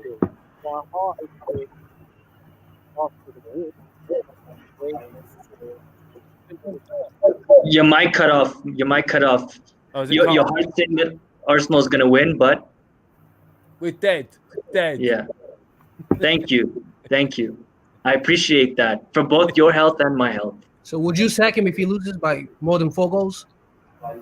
Yeah, he should be sacked. Even if it's 3 goals, he should be sacked. Even if it's a draw, he should be sacked. So how come? Let's be real though. He's not getting sacked. He's not getting sacked. Because our board is really shit. That's why they can't do it. Remember, how long just to find a new manager? This board's going to keep him here no matter what. You know, we can keep crying and screaming for Arteta out, but he's gonna stay. And the one thing that I say is, if they're going to keep him in a job, then they have to back him in January. Yeah. None of this talking and saying that they're going to do something, and then all of a sudden, come January, we turn into loan FC again, or we start buying 33-year-olds from Chelsea and giving them 3-year contracts. They have to go out and spend a minimum of £100 million in January, no matter what. They're not gonna do that. What they're being linked to, listen to what they're being linked to. They're being linked to Arwa. They're being linked to Vinicius Jr. That's Rodrigo, on loan. Rodrigo got injured today, so that's not going to happen. There's another. We're being linked to Isco. I heard a crazy one. The craziest thing I heard was there's 100-1 odds that Arsenal could get Jack Grealish. Dude, look at this guy. Don't do that to yourself. There's 1% odds. We're going to sign someone on January 1st. We all know we are not ever signing anyone on January 1st unless they're under 23 guy from Spain. So let's be honest, it's gonna take all the way January 30th. They're gonna feed you some bullshit, and the last day we're gonna sign someone that we really don't need. Dennis Suarez. That's it. He's getting it. Imagine we sign him. You know what it's like to be an Arsenal fan, bro. So why are you not doing the same thing they keep feeding you every single time? Hey, on January. The reason I believe they haven't sacked him because they don't know who to get yet. They don't know what manager to sign yet. No. That's not the reason. The reason is because the managers that they want to sign are going to expect a war chest because they know this team is crap, and the board is not going to give them the money. Hence, why we're struggling to actually find a real manager. You know, we're just cheap. We're cheap. As much as we talk crazy, realistically, this is Arsenal Football Club. If we put our money where our mouth is. This is if people are saying relegation, this is that. Sam Allardyce is talking about how his club is gonna get a point off us in 3 weeks time, or 2 weeks time. About how they're in a battle with us. Really big name, yo. People downplay us, but it's a really big name. We can attract a lot of people. Yeah. You know what I don't understand though, right? We're all saying here that we need a minimum. Like, what? How much money do you guys think needs to be spent on this squad in order for us to start challenging for top 4 again? 300 to 400 million. 1 second, you're gonna have 750,000 off your wage bill if you get rid of everybody. All the shit. Lev, I'm gonna have to jump out, but you guys can hold what we it down. said 3 years ago. Remember when we got rid of Koscielny, Morel, Mkhitaryan, Welbeck, Ramsey, Walker off the wage bill? How have we got better? Forget about the wage bill. How much money do you reckon we're going to need to spend in order for us to 300 to 400 million pounds easily, Right, and that's like minimum. If we're basing it on that logic, then why don't this board just go, right, Allegri, there's your job, there's your 200 million pound that you want to rebuild this squad, because we've got to spend that sort of money anyway. No matter who comes in, we're going to end up having to spend that sort of money to get the squad back to where it needs to be. So why not just give it to we're cheap straight away? Yeah. Can I stop you there, Brandon? I just want to say big up to everybody watching. If you guys haven't already subscribed or liked or shared the video, do me a favor, like the video right now. These guys are still going to be here talking about all the stuff Arsenal and Chelsea. And you know what? I'm out of here, ladies and gentlemen. Have a happy New Year, Merry Christmas, everything. We're going to be back after the game, hopefully. And Lev, thanks for having me on, bro. African Gunner, Brandon, AD, we got Victor, we got joined in. Big up to you guys. But I'm out, ladies and gentlemen. Have a good night. Yeah, this lyric guy needs to put himself on mute, please. Yeah, I was going to say that as well. I think that was this one of the guys. So, well, looks like we've got a few new additions in here, and I'm having a few technical issues. If you see me coming and going, I'm still around. My camera keeps freezing. I don't know where it is. I think it's overheated. We've got a couple of new additions. We asked for some global gooners. We're getting a few. So we've got Victor from all the way in Russia, looking like he's trying to keep warm. We've got Moroccan Gooner. How you doing, Hello. Moroccan Gooner? Can you hear me? I'm fine. Yeah, you hear me? Yes, bro. Just hold tight. And I think we've got one other person. Is AD still in the house? He is. We did have somebody else. So Moroccan Gooner, you asked for your chance, bro. What do you want to say? You've been hearing what people are saying. Well, I think, I just want to take a little step back and just talk more generally. I think we are wasting a lot of our energy on, the manager, the players. And I think us as fans, we do not focus much on the board, which are the real issue. Yeah. And I think they play on us sometimes. Like we are as fans responsible of what's happening. So not at the larger part, but like when they give us Pepe, we are super excited. When they give us Partey at the last day of the transfer window, we are super excited. We're not focused enough. I don't know if you think that we have a part of the responsibility or not. Yeah. So what you're saying, Moroccan, is you're saying that the bigger problems, they kind of cover and hide it with a couple of these sort of last minute sort of fancy type signings that convince us there's some change on the way. But really what they're doing is they're just covering their own backs and really the same problems lie. That's what you're saying, right? Yeah, I do not think they have any intention on really wanting us to get where we can wear the league or get to and be, a Champions League team again. We are now a Europa League team. That's the current situation. We've been here for 3 years now, 4 years. 4 years going on to maybe 5 years, if we're even in Europe next year. It's starting to become the norm now, and that's very worrying. And I do not see a way out unless these guys get out of our club. And I think we need to start taking real action and be serious about it. It is no good, making videos of dancing when we signed Partey and I don't know, that wasn't buying stuff from the club and all this stuff. And we need to do something on real.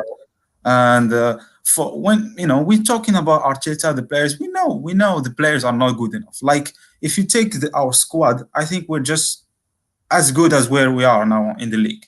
Okay, maybe give or take 2-3 places in the ranking. Like maybe if you ask me, I would say maybe we would be 10th in terms if we just judge every team by the quality of the squad.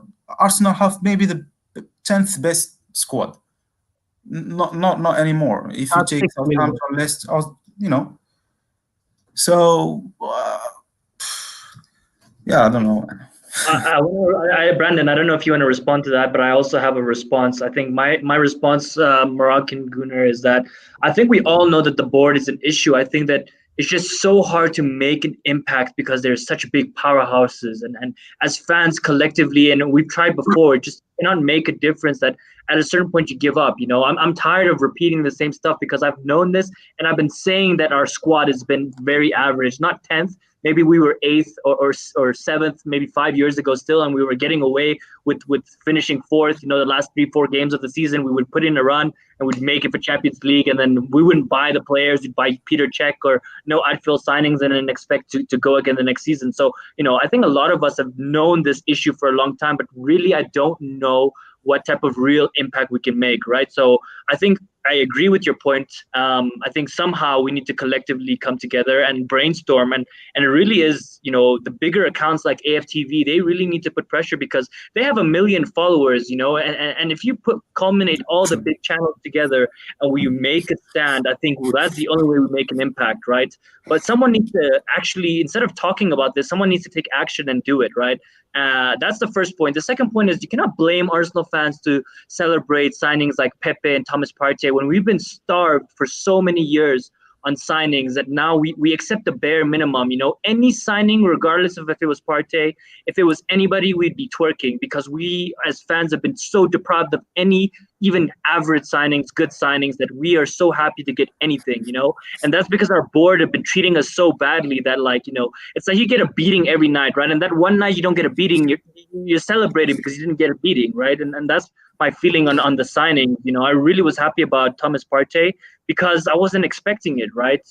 So that's my thoughts Yeah, on but that's those. the problem. Yeah, I agree. But as fans, what can you do? We have no control, right? I mean, what are we supposed to be, it's not in our control to get them to sign Partey earlier. No matter what we say as fans, it's not going to make a difference upstairs. And we've seen that as vocal as you can be, it's really not made that much of an impact. Apart from the time where Kroenke came out and said, be excited, there's been nothing. I have to slightly disagree there with African Guna a little bit because Moroccan Guna said that should we take a share of the blame as fans? I think we have to take a majority of the blame for what's going on because we've accepted mediocrity for years and years and years. And if we're being really, truly and honest, how many people actually wanted Mikel Arteta, actually had Mikel Arteta as their first choice for manager after Unai Emery left? And I can tell you the answer is not a lot of people. And we all got sucked into this. Mikel Arteta's sat next to Pep Guardiola. He must be good.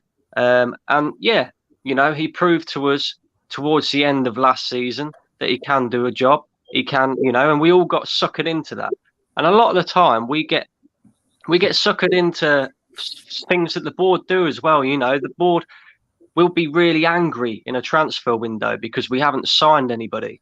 And then all of a sudden the board will pull off a £45 million signing for Thomas Partey and everybody's happy again. But they forget that, yes, we've got Thomas Partey, but really and truly, when you look back at it now, was it enough? And the answer is no. We needed more than that. Yeah, I have to disagree, Brandon. I totally hear your point, but for myself, I don't accept mediocrity, right? So I think it's unfair to blame the fans because I think there is a small percentage of us who've always, not accepted what's happened, but we feel powerless.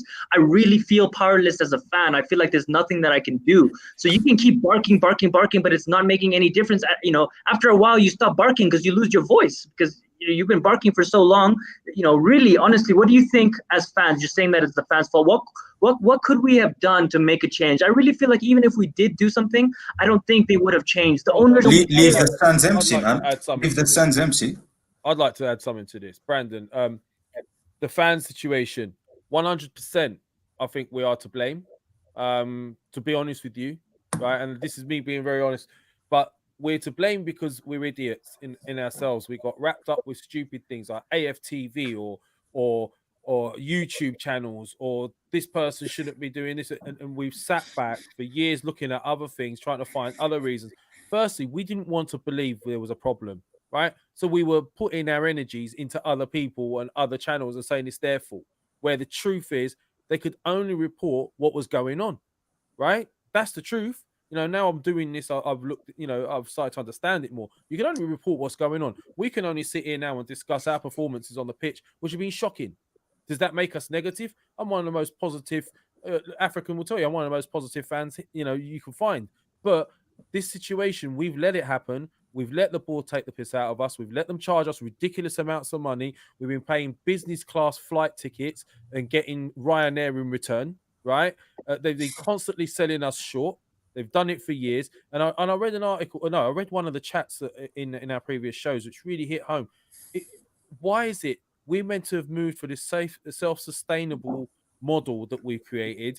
And all the other teams have looked at us and they've all moved, but they've all had a stadium change as well. But the difference with them is they haven't moved. They haven't ripped the soul out of their club. We've ripped the soul out of ours, moved to the Emirates. We've lost that legacy. We've lost that feel of home. Spurs have stayed and built on White Hart Lane. Liverpool are planning to do the same. Man United are doing the same. And guess what? They're doing a lot better than us. So something has gone fundamentally wrong. This was at the board's hands.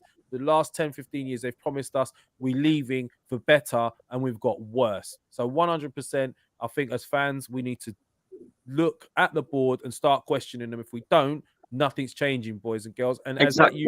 and once this European League thing comes, I think you guys can still hear me, although my camera. Yeah, we can. Yep.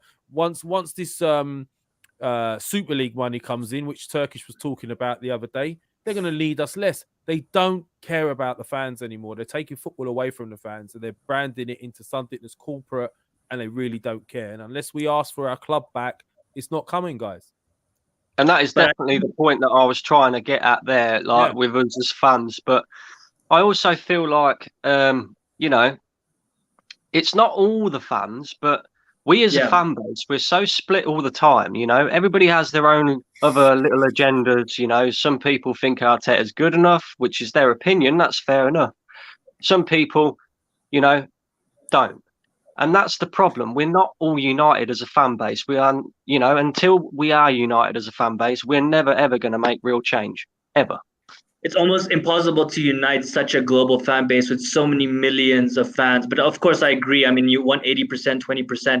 I really just am stuck on this, you know, how it's, I mean, I guess it's the fans' fault, but really, I don't see what we could have done. I really feel like even if we put pressure, I don't see the owners doing anything, really, frankly. They don't care. You know what? There's no benefit for them. There's no consequences for them. Listen, I mean, Moroccan Gunnar is in Morocco. I'm in South Africa. Victor's in Russia, AD's in Atlanta, Georgia, and the US. I mean, really, we are not able to make that impact. And I think most of the fan base is global. We can't walk out of a stadium. I would gladly do that, but I don't have the opportunity to do that. So technically, I mean, the most voice I have is on social media, which is not that big, you know, in the grand scheme of things of what we actually need, right? Which is my, I guess, rebuttal to your, like, you know, it's my fault.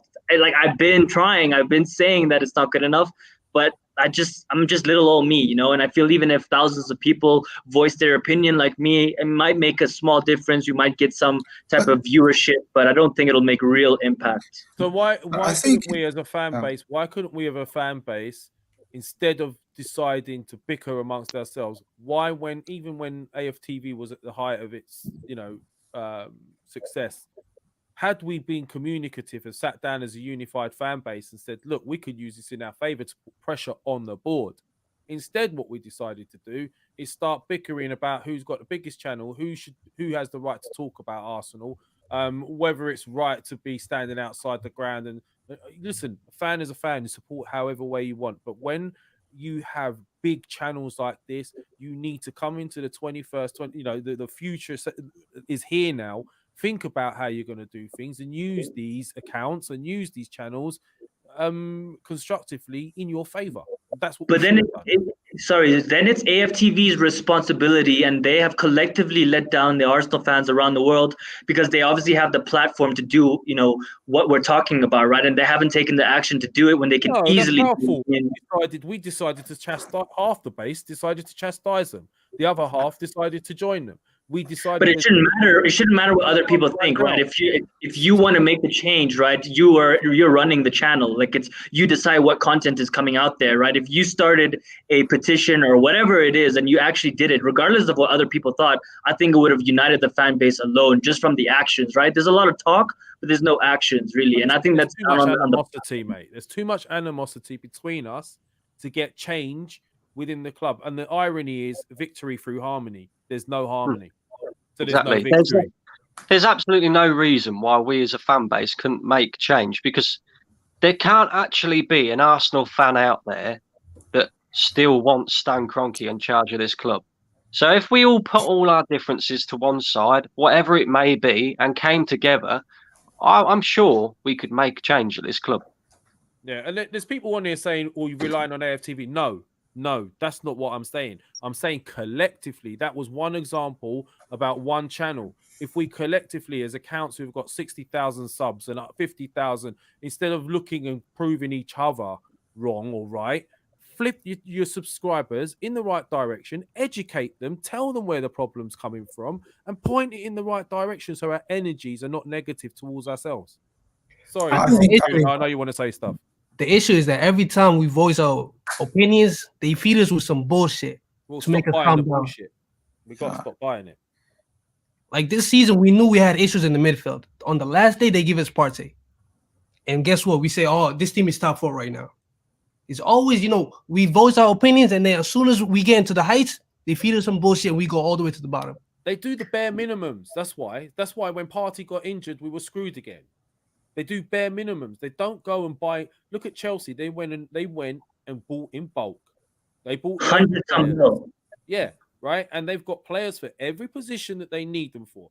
We we need a DM. How long have we needed a CDM for, guys? How many years? 5 years, 6, 7 years. Vieira days, Gilberto Silva days.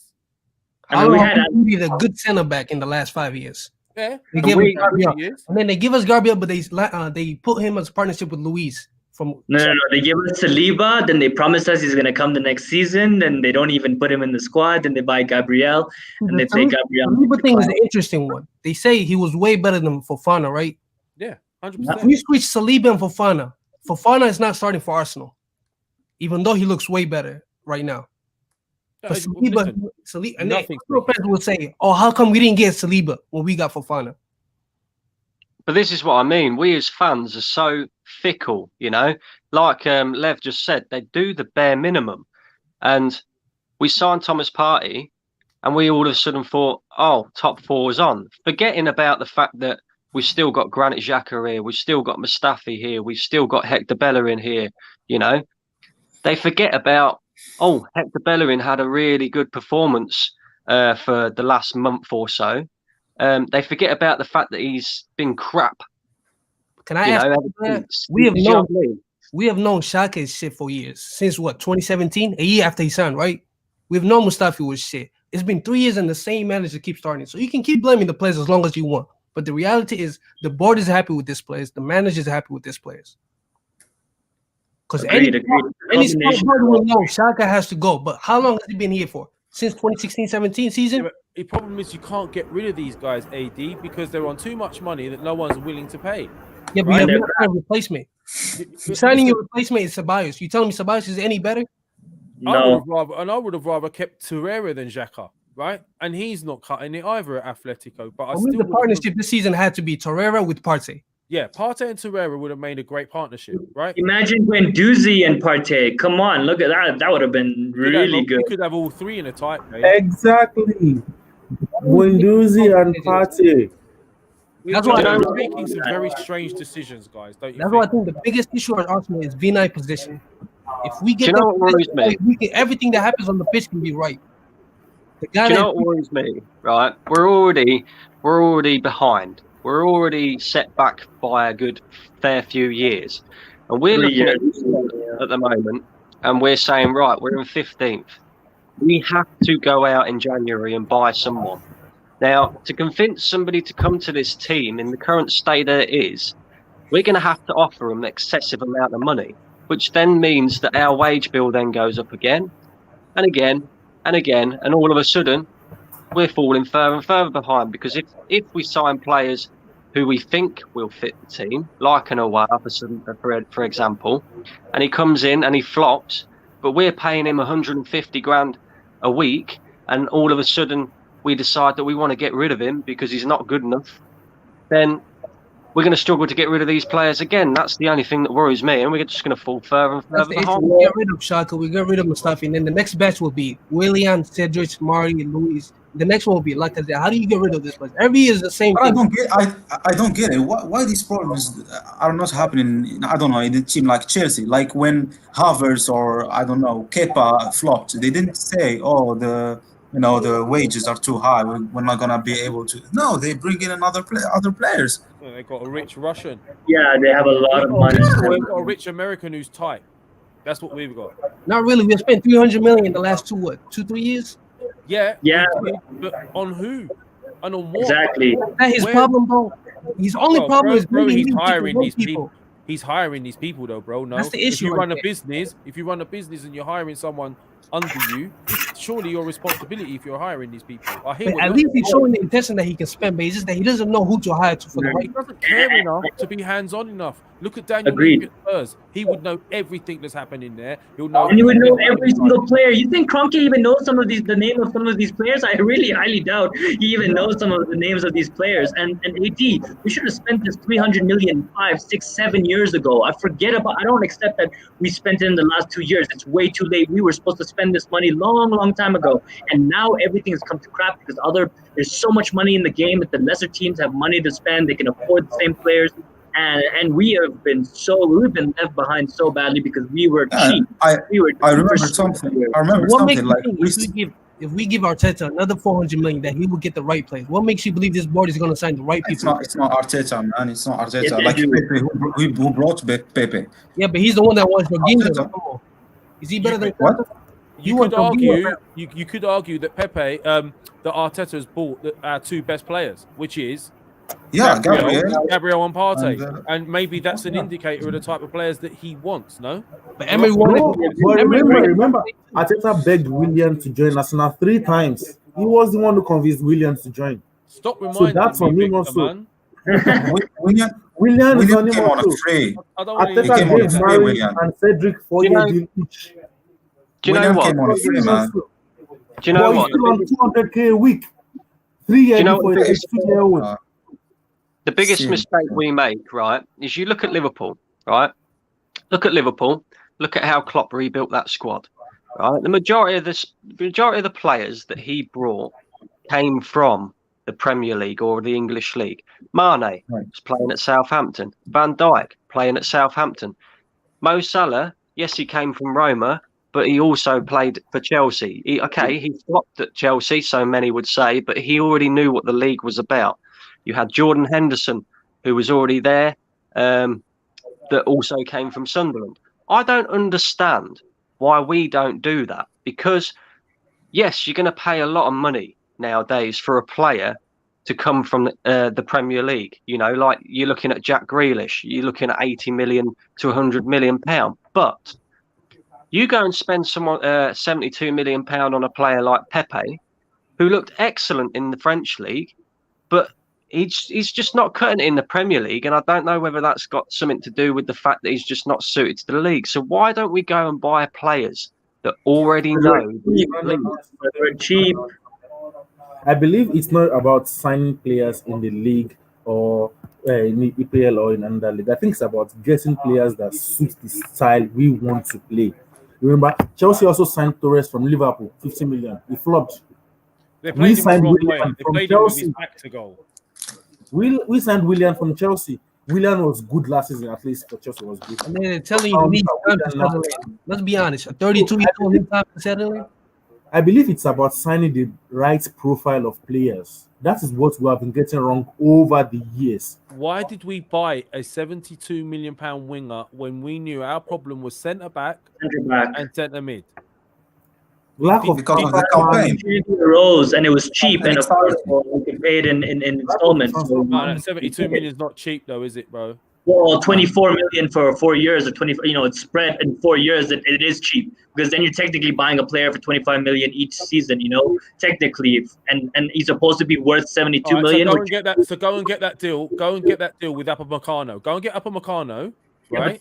and do Yeah. a deal. You'll get like go and But get they don't someone want to that do matters. that deal, right? They don't want to do that deal. They want all the money up front because they're not mugs like Arsenal. We're mugs, man. We gave You the know, money we up front for sell players Partey, for cheap. 45 mil. You heard it here with Yeah. Fabrizio. We played 45 mil cash. What would have stopped? What would have stopped Kroenke going? Here's 100 mil. I'll loan it to you guys. Yeah, 100 mil, and I'll get it back later on. Here's your 100 mil. Go and get the couple of players that you You need. know why we were in such a desperate situation where he had to put the money. Sorry, Victor. I was saying we weren't in a desperate situation where we had to put the money on the table. We've always been afloat around fourth place. We've never been down in the dumps. So they've always gotten away with it. Now they're stumping up the cash because there's no choice. And that's why we can go put 45 million. We should have bought Upamecano like a long time ago. We definitely had the cash. But we weren't so desperate as a club and so bad in decline where there was enough pressure for them to actually put the cash on the table. That's my belief. Well, Lev, I think we can blame Kroenke as much as possible. Yes, they are the main fault. But the thing is, where is the plan for our transfer window? I think that's the style of play you want to play. Bro, this comes You down want to play a recruitment. possessive style of play. Now you are signing no creative midfielder. The one you have, you froze him out of the team, leaving him there. So it's all on him. Look at it took Ancelotti one window to solve Everton's midfield issue. One window. He spent less than we did. Yeah, he went and got Alan. He spent less than we did. The creative. Alan, Doucouré, James. Rodriguez, Doucouré. All James. three walked into our team. One window, and he spent less than we did. Yeah. They It's have the a right type transfer of people. plan. This is what we're And talking he about. knows what he Victor. wants. Recruitment. We don't even know what we want. Adela doesn't even know how he wants to play. How Is was he that looking for a Giroud recruitment? type of striker? We are playing a Giroud type of game with Aubameyang. That's why I'm saying the same people that seen Shaka week in, week out for 3 years are making the same, what is it called, results. We've seen the same thing. We can blame the Kroenkes, but we have to blame Edu and Arteta. You know, I think also. Shaka is good enough for us. Don't make you think he will get anything right. You want to play an high intensity game, right? And you're bringing in El Nene, Ceballos, Xhaka. Well, Victor, who else does he have? That's where I feel bad for him because frankly, who else did he pick? Sorry, Victor, I'm saying who else is he going to pick? Players, we know we need players. Yeah, we do. We know we need players, but we need to spend the money. We're not sold going those to players. He has no option. He's the same guy that got Gunduzi. He didn't sell anyone. He didn't sell anyone. We can't sell anyone. We'll get zero money for anyone. Listen, Yeah, we could I have sold agree, Socrates last summer. Or because we were looking for a fee. Now Socrates can live for free. So we just paid Socrates 6 months free wages to do nothing. He's still going to live on the field. He could have left in the summer. Guys, is Socrates worse than Mustafi and Holding? No. No, he's better. Let me just address this Masterson 22. He's saying, Lavandra, you have said before that Josh is the real owner of the club. I don't think I've ever said that Josh was the real owner. Look, the Kroenkes are the owners. Then what is he doing tweeting photos of him in a war room in Denver for his prescient? Look, we know that money is gone from our pockets into Denver Nuggets Stadium. We know that, and you know that's just part of the issue. Actually, I'm from the United States. That's not true. You know that, right? Why? Why is it not? When you're building a stadium in the United States, you don't take. It's the city that gives you the money. Yeah. Okay. You raise money by tax paying. Okay. Nothing comes out of your pocket. I get that. But the money that he could be investing in us, he's not investing, is he? He's investing elsewhere, and he's using us almost like can I ask you a question? He's using us like almost like if you ask overdraft. Go on. If you ask Frank Kroenke, you have the Denver Rangers and his American industry that are performing well and giving him profits, and you have Arsenal on the other hand. They're not getting the right players, you're giving them money, they are buying wrong players every year. Would you be actually eager to invest in the club? Now, put yourself as a business owner. It's a results-based business, and you're not gonna, what if you're not getting the results on the pitch, your brand diminishes. So you've got to invest in it, and with football, you have cycles of players, and then those cycles of players, they get old, and you got to change them, and you got to reinvest, and you got to go again. But I'm telling you something. Listen, Chelsea did not spend last summer because they were on transfer ban, right? Yeah. They're smart. They sold Morata, so they had lots of money. And if I told you over the last 2 years and these 2 years, we've spent more than Chelsea. Look at the defensive quality of the squad. That is the thing. There's a difference, though. You know what? There's There's also a difference with the wage structure, though. Paying a fee is one thing. Offering the wage that these top players want is another thing. And I don't think we're up there offering the types of wages, apart from obviously the stupid thing they did with Ozil and Partey. I believe they're paying Partey 250. The rest are all on about 90, 95, 100 grand. Still too much for players. Not only that, Chelsea have a very, very good academy. You've seen their players coming through the academy now. Mason Mount, Reece James. So they haven't had to spend as much money as what they probably might have done if them players hadn't come through.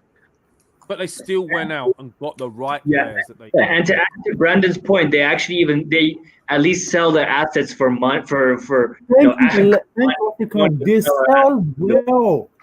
We don't. You can't give anyone away. What do you mean? We don't. Yeah. Ramsey is a 60 million player that left for free. Sanchez is a Coutinho. Yeah. Going for what? We had a 60 million bid for Sanchez and kept him, and we lost him for free. Just imagine that. We don't sell our players well. Now, just last season, you had the option. Balogun is going to go to Liverpool free. Just imagine that. Free. I don't know what to say, guys. Good point from everyone.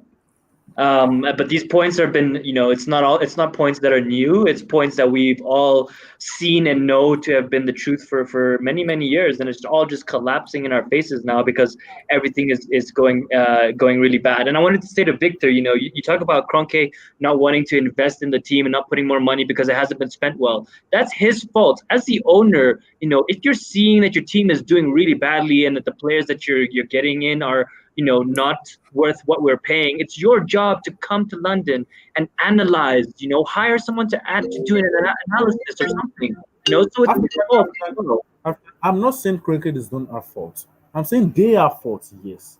But then we have to look, we are running on a self-sustaining model. Same thing Liverpool is running now. But the way we've been doing it over the last 4 years, we've had how many heads? We've had Gazidis, we've had Raul, now it's Edu and Vinay. Over the last 4 years, they've been making changes, but they've been making the wrong appointment, and the wrong appointment have been putting in wrong structures. And when they do get the right ones, they let them leave. Mislintat would have been yes. Look at Gazidis in AC Milan right now. Look at AC Milan right now. Look at what Gazidis is doing in AC Milan right now. And all the pressure from the board. The fundamentals of the club is wrong. The fundamentals of the club is wrong. I think I want to blame the Kroenkes. We have to look at the fundamental structure of the club. When the owner is not here, the employees, they don't care. I don't know. They're not pressured by the results. So. Yes, because the presence, they are not feeling the presence of the owner. Yes. Right. No, it's not the presence. There's no consequences. There is no consequences. Just like the manager has no consequences for losing games and getting fired, Vinay and Edu don't get consequences for making bad decisions and bad recruitment. That's the culture at Arsenal, and that stems all from the owner who doesn't care. Yeah, that's the problem, isn't it? Yeah, that's the problem. 100%. It's well and good giving. It's like sending in a weird way. It's like sending your kids to the shops, giving them 100 quid and saying whatever, just get what you want. Right? Yeah. That's what he's doing, and we're not getting the right people. He's not a footballing man, and we don't have a footballing man at that level to make sure it goes right. To say no, you shouldn't be signing someone like this. You should be signing someone like that. We don't have, and you know what? It's a joke that a club of this standing is making such poor errors right across the board. Listen, if you go into it deep, it's recruitment, it's everything. It's just disastrous from the top to the bottom. And until we change that, nothing's going to change. We're going to keep going around in circles. The only thing I believe we can hope for is a buyout. That is it right now. You need someone ruthless to come and buy the club who don't care about anything other than winning. Because this self-sufficient, self-sustaining model is not working the way it is. We've spunked a load of money and we're not going to recoup it whilst we've got shoddiness on the pitch and not getting the results. But this is where we as fans come in, because if we're being real, right, Kroenke's not going anywhere. He's just brought 99% of Arsenal. He won't go nowhere. So the best thing we can do is, like we were saying earlier, we can come together as fans and make sure this guy puts the correct people in charge, you know, because then the self-sustained model would work because the correct people That would is be the spending the problem. money in the correct way. I disagree, Brandon. I think we need to invest 300 million before we go back to self-sustaining model. We cannot stay with this model and expect things to change. We need to pump money back in, reset everything, and then start again as a That's the self-sustaining point. model. We wait till it gets so bad, right? Yeah. Before, if you look about what 10 years ago, 5 years ago, we were always about 2 or 3 players off, weren't we? We Yeah. were there, we were challenging, we were like 2 or 3 players off. Oh, we need a CDM. Oh, we need this player, a centre back, and this player, and we're there, right? We And need we a striker. didn't address those issues. We waited one season after another. We put one player in that we needed, but we didn't address the other 2. And then we kept on getting these issues, and eventually the issues grew and grew and grew. Now it's got too big to the point where you can deal with it self-sufficiently because you spent so much, it's gone down the pan. Now we're in real shit. You need to address it, get enough players in to fix this problem, and then look at maybe going self-sufficient again or whatever. But it's not going to happen without some investment from the outside right now. We're screwed unless that happens. Agreed. But I believe before investing, I think Edu, Vinay, Arteta, they need to go because we need a proper structure from the manager level to the 3-man board or whatever. Because I don't believe they 3 are the right structure for this for the football. Yeah, club. agreed. But I don't think anything we do as fans is gonna get Kroenke to fire them, really, because I think ultimately, if that was the case, Arteta would be gone by now. Because I think there's enough, disarray in the fan base right now to get rid of Arteta, and they still haven't pulled the plug, right? So clearly, they don't really care what the fans think, and they've never cared what the fans think, which is why we're in this position in the first place. Because there have been many transfer windows where fans have put pressure on social media and stuff, and nothing changes, right? So that's my point again. We talk a lot, but frankly, we need to come up as the fan base with real impactful actions that we can take that are realistic, that are, actually going to get something out of it and get, Josh to come out and have another interview on Arsenal player. And Brandon, we talked about this earlier last week about, really what we're expecting the boards to do, regardless of if it's truthful or not. I cannot believe that Josh is getting away with murder here, that he hasn't come and addressed the fans, as the owner of the club, that we are going in the wrong direction and that we're going to, try our best to redirect into the right path. I mean, just how is he getting away with this, man? I just cannot believe it. You say that, but you remember when we had that "We Can't Do You" thing? Yeah, it disappeared. Within 2 days, they had a documentary right in front of us talking about how we have plans. Our knocking is different. As a fan, your voice really matters. That's what I really think. It's just that we don't use it at the right moments. I disagree because that was very short term, right? Again, remember, as we keep saying, they cover the tracks, they give you a little bit something to keep you quiet, and then he disappeared. That's my point, right? Right after that, right after the video, we kept quiet until what? Pepe came in 2 weeks before the summer closed. Yeah, but we got Pepe. And we really, that's what I really believe. Also, I think without the fans, it doesn't help. Because right now they're getting away with a lot of shit because there's not a lot of people in the stadium. Yeah, they're very lucky. So do you? I mean, just a quick question. So, I mean, if all Arsenal fans wanted Arteta out, do you think Arteta would be out right now? Because I don't think so. Because sure, there were fans in the stadium. Arteta was sacked 2 weeks ago. I disagree. I don't think they care enough about us. You're putting way too much. You're giving us way. You're putting us up on a pedestal. I really don't think they really. Saying it's giving us too much credit. For way too much credit. See, the problem this board has for me is it doesn't react quick enough, right? And when it does react, it's reactive. It's not preemptive. It doesn't look at it. Yeah, it's not proactive and going, right, we need this. Otherwise, this will happen. It waits for it to happen. It waits for the rot to set in, and then it tries to chip it away and fix it. It don't work that way. A good example of that is how they knew Ozil wasn't going to be in this team. Let's not lie to ourselves. They knew at least a month, 2 months before that Ozil was not going to be playing in this team. And they weren't proactive enough to go and sign a replacement. And that's about money too. I'm going to give it to you guys straight. The only reason Ozil's not playing is not because he's not good enough. It's because China threatened to pull Arsenal off the screens, live matches. They pay £536 million to the Premier League for 3 seasons every quarter to basically for the rights to film and show and screen games. When Ozil spoke up, they pulled the Arsenal Man City game from their screens. That's what it is about for me. Because do not tell me he's not better than half that dross we're watching, even for 20, 25 minutes with a low block. I'm not saying he's the answer to our problem. Lev, can I say something? Yes, Victor, go ahead. I actually believe it's not the Indian thing, it's not the China thing. Because you don't think so? I believe so. Yeah, the China thing happened last December. He played after that. I believe everything happened during the whole coronavirus pandemic, whatsoever. I remember when his agents came to talk, his agents didn't talk about the Arsenal board. His agent attacked Arteta straightforward. He didn't say the board. He called Arteta not truthful, dishonest, and this. And when Edu came in the last fans forum, he said Arteta and his technical staff made this decision, not the board. He would say that though. He would say that because Arteta actually said he did it, that it's his decision. Yeah, I don't know, believe China. Look at I this believe way. during the corona thing, something happened. Look at it this way, Victor, right? Obviously, I understand you're saying it happened in December. He still played after that. But it took a month or so for something like that to take effect. What basically happens is someone at the very top will get a call from someone else at the very top who says, listen, we're not happy about this. Now, I've done a lot of research into this.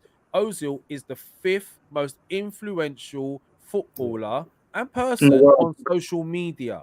His comments have had such a massive effect on the Chinese public. They were in uproar on their equivalent of Twitter, and they went mad about what he was saying. They were saying this, that, and the other. And I believe from that moment, maybe it took a few weeks or a month or two, but please don't tell me that this guy could be thrown on when you're struggling with 20 minutes to go. You can't break a team down. Would you rather Willian, Reece Nelson, or Ozil comes on to pick out Lacazette and Aubameyang running through? And they see him training every week. So I think it's created a disgruntled team as well. Half the team. Personally, I believe Arteta's biggest mistake this season was keeping Ozil despite not registering him. I believe it's one of his biggest mistakes because you don't make that kind of decision. Who was going to pay the wages? I think he wanted to get rid of him. You don't make that kind of decision while also keeping the player with the first team. Ozil is not he's not a small name in football. He's a player everybody are looking up to. He might not be the captain, but I honestly think they want to embarrass him because they don't care about him anymore. They want to ruin his career, end his career because of ever since they made the decision official, we've been the 19th team in terms of form. Cut off. Down. It's making effects. Victor, I read an article from Reuters. Yeah, Reuters are the guys that write the financial sector. Everyone reads Reuters, right? Yeah, they came out and specifically put an article out confirming that was their belief that's why Ozil wasn't playing. It was purely financial. I'm not saying he's the answer to our problems, by the way. I'm just giving an example to all these bad decisions the club is making. If you decide he's not right for the club, be amicable, sell him. Say to him, listen, you've reached your point, blah, blah. You're giving him a £350,000 a week contract. You can't get rid of him now. So Arteta's had to deal with this shit. He's come in and he's got all of this legacy pumped on his shoulders, plus trying to run a team that's let him down. That's why I was other managers down. Yeah. But it's been If you're not going to play Ozil, at least get a replacement. The same thing is happening at Everton. Bolassi is not playing at Everton.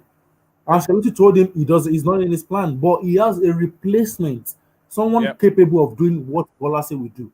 That's the problem with Arsenal. We don't have anyone. We don't have anyone. I know. So we have whether Ozil plays or not. Lev, you know how Ozil. The whole Ozil situation, mate. Yeah, I agree with you. I think it's got everything to do with that China situation. But then my question is why didn't they just pay him off? And the only reason that I can think as to why they didn't pay him off, if they're never going to play him again in an Arsenal shirt. No, it's to kill his career. Kill his career. Right, is because although he earns £350,000 per week on paper, how much of that is made up in installments? You know, so is he actually really earning £350,000 while he's out of the team, or is he earning less? And that's the reason why they haven't paid him off, because they have to pay him his full wage. Yeah. Some of his appearances, assists and all of that. It's not 350 while he's sitting on his ass. It's a package. You're right about that, Brandon. I mean, look, it's a tough one. I mean, it's just the way it just speaks volumes of how much this club recently, over the last 5-10 years, is poorly managing any situation that comes their way. It's just poor. I don't understand it. The old Arsenal used to deal with things with class. This is just poor, and it's getting, it's getting worse. And I think Arteta was given a real difficult job to do. Yeah. I don't think anyone else would have wanted to walk into this. And until this 6 or 7 dead weights are gone, anyone goes in there is going to have a similar problem, because it's like playing a game with the same pieces over and over again and no one offering you anything different. So until that happens, I can't see it. But you try to reassemble those pieces, which is my frustration and why I moved from Arteta in to out. Yes, if you have the same pieces, it's cool. We understand that's frustrating, and we understand that you can't do much with it. But at least try to reorganize those pieces into a different puzzle. You can't keep trying the same puzzle if a piece doesn't fit. It just doesn't make any sense. We've been losing with the same tactics every single game, and we're still trying to play the same way. That's what I just can't understand. Play a different way. Still here as well. Play a 4-2-4 like it's FIFA. I don't know. Play 4 strikers. I mean, something needed to change, right? I don't think fans would be upset if we changed and we played 4 strikers. I mean, fans would just say, at least we tried something. But we just don't try anything different. No, if Arteta goes, who would you want to? Nobody wants to come to our. I think we are lucky to have Arteta. To be honest, I'm not sure any other big manager will want to come to. No. Sorry. I have to correct and interrupt you. Arteta is lucky to have Arsenal, man. We're a big club. We're one of the biggest. No, of course. Goes ways. We're not acting like one, though, African. We're a big club. We're a big club, but we're not acting like one. Yeah. We haven't been acting like it. But Arteta is also lucky to be at Arsenal, right? And he's getting paid $6 million. Of course, he found an opportunity. He found an opportunity, and he took it. So anyone would have taken. But if he goes, I don't think it's the solution at all. Well, we could go on about this. We could go on about this for hours, guys. But we've been on at this for an hour, 2 hours and 15 minutes now, right? And I've got it. I've not even eaten. So I'm gonna call it a quits today. I do love this though, and I really want to do this again. So next week, if you guys are about, please come on. Victor, I love having you on. Morocco Guna, thank you for coming on. Brandon, thank you. You're welcome anytime. Guys, we've got Christmas tomorrow, so everyone just forget about Arsenal tonight, man. Just forget about them. Right? I know Santa wears red and white as well, but it is what it is. So just forget about them. Enjoy your Christmas. Stay safe. And you know what? Let's hope we've got something good to talk about when we come back. Maybe we should all ask Santa for 3 points for Arsenal on Boxing Day. I don't even think Santa has that much power. Really, we're giving him credit too much credit. I think even Santa's not going around in red and white now. Santa's changed his outfit. He's that embarrassed. But look, guys, it's been a pleasure. And all you guys who are involved in the chats, and please like, subscribe.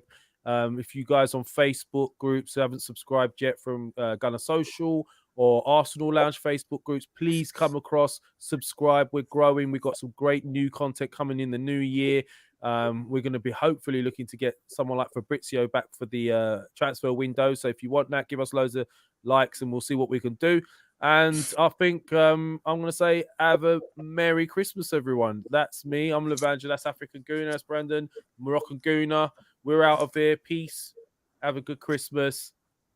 Good night. Come on, Arsenal. Really?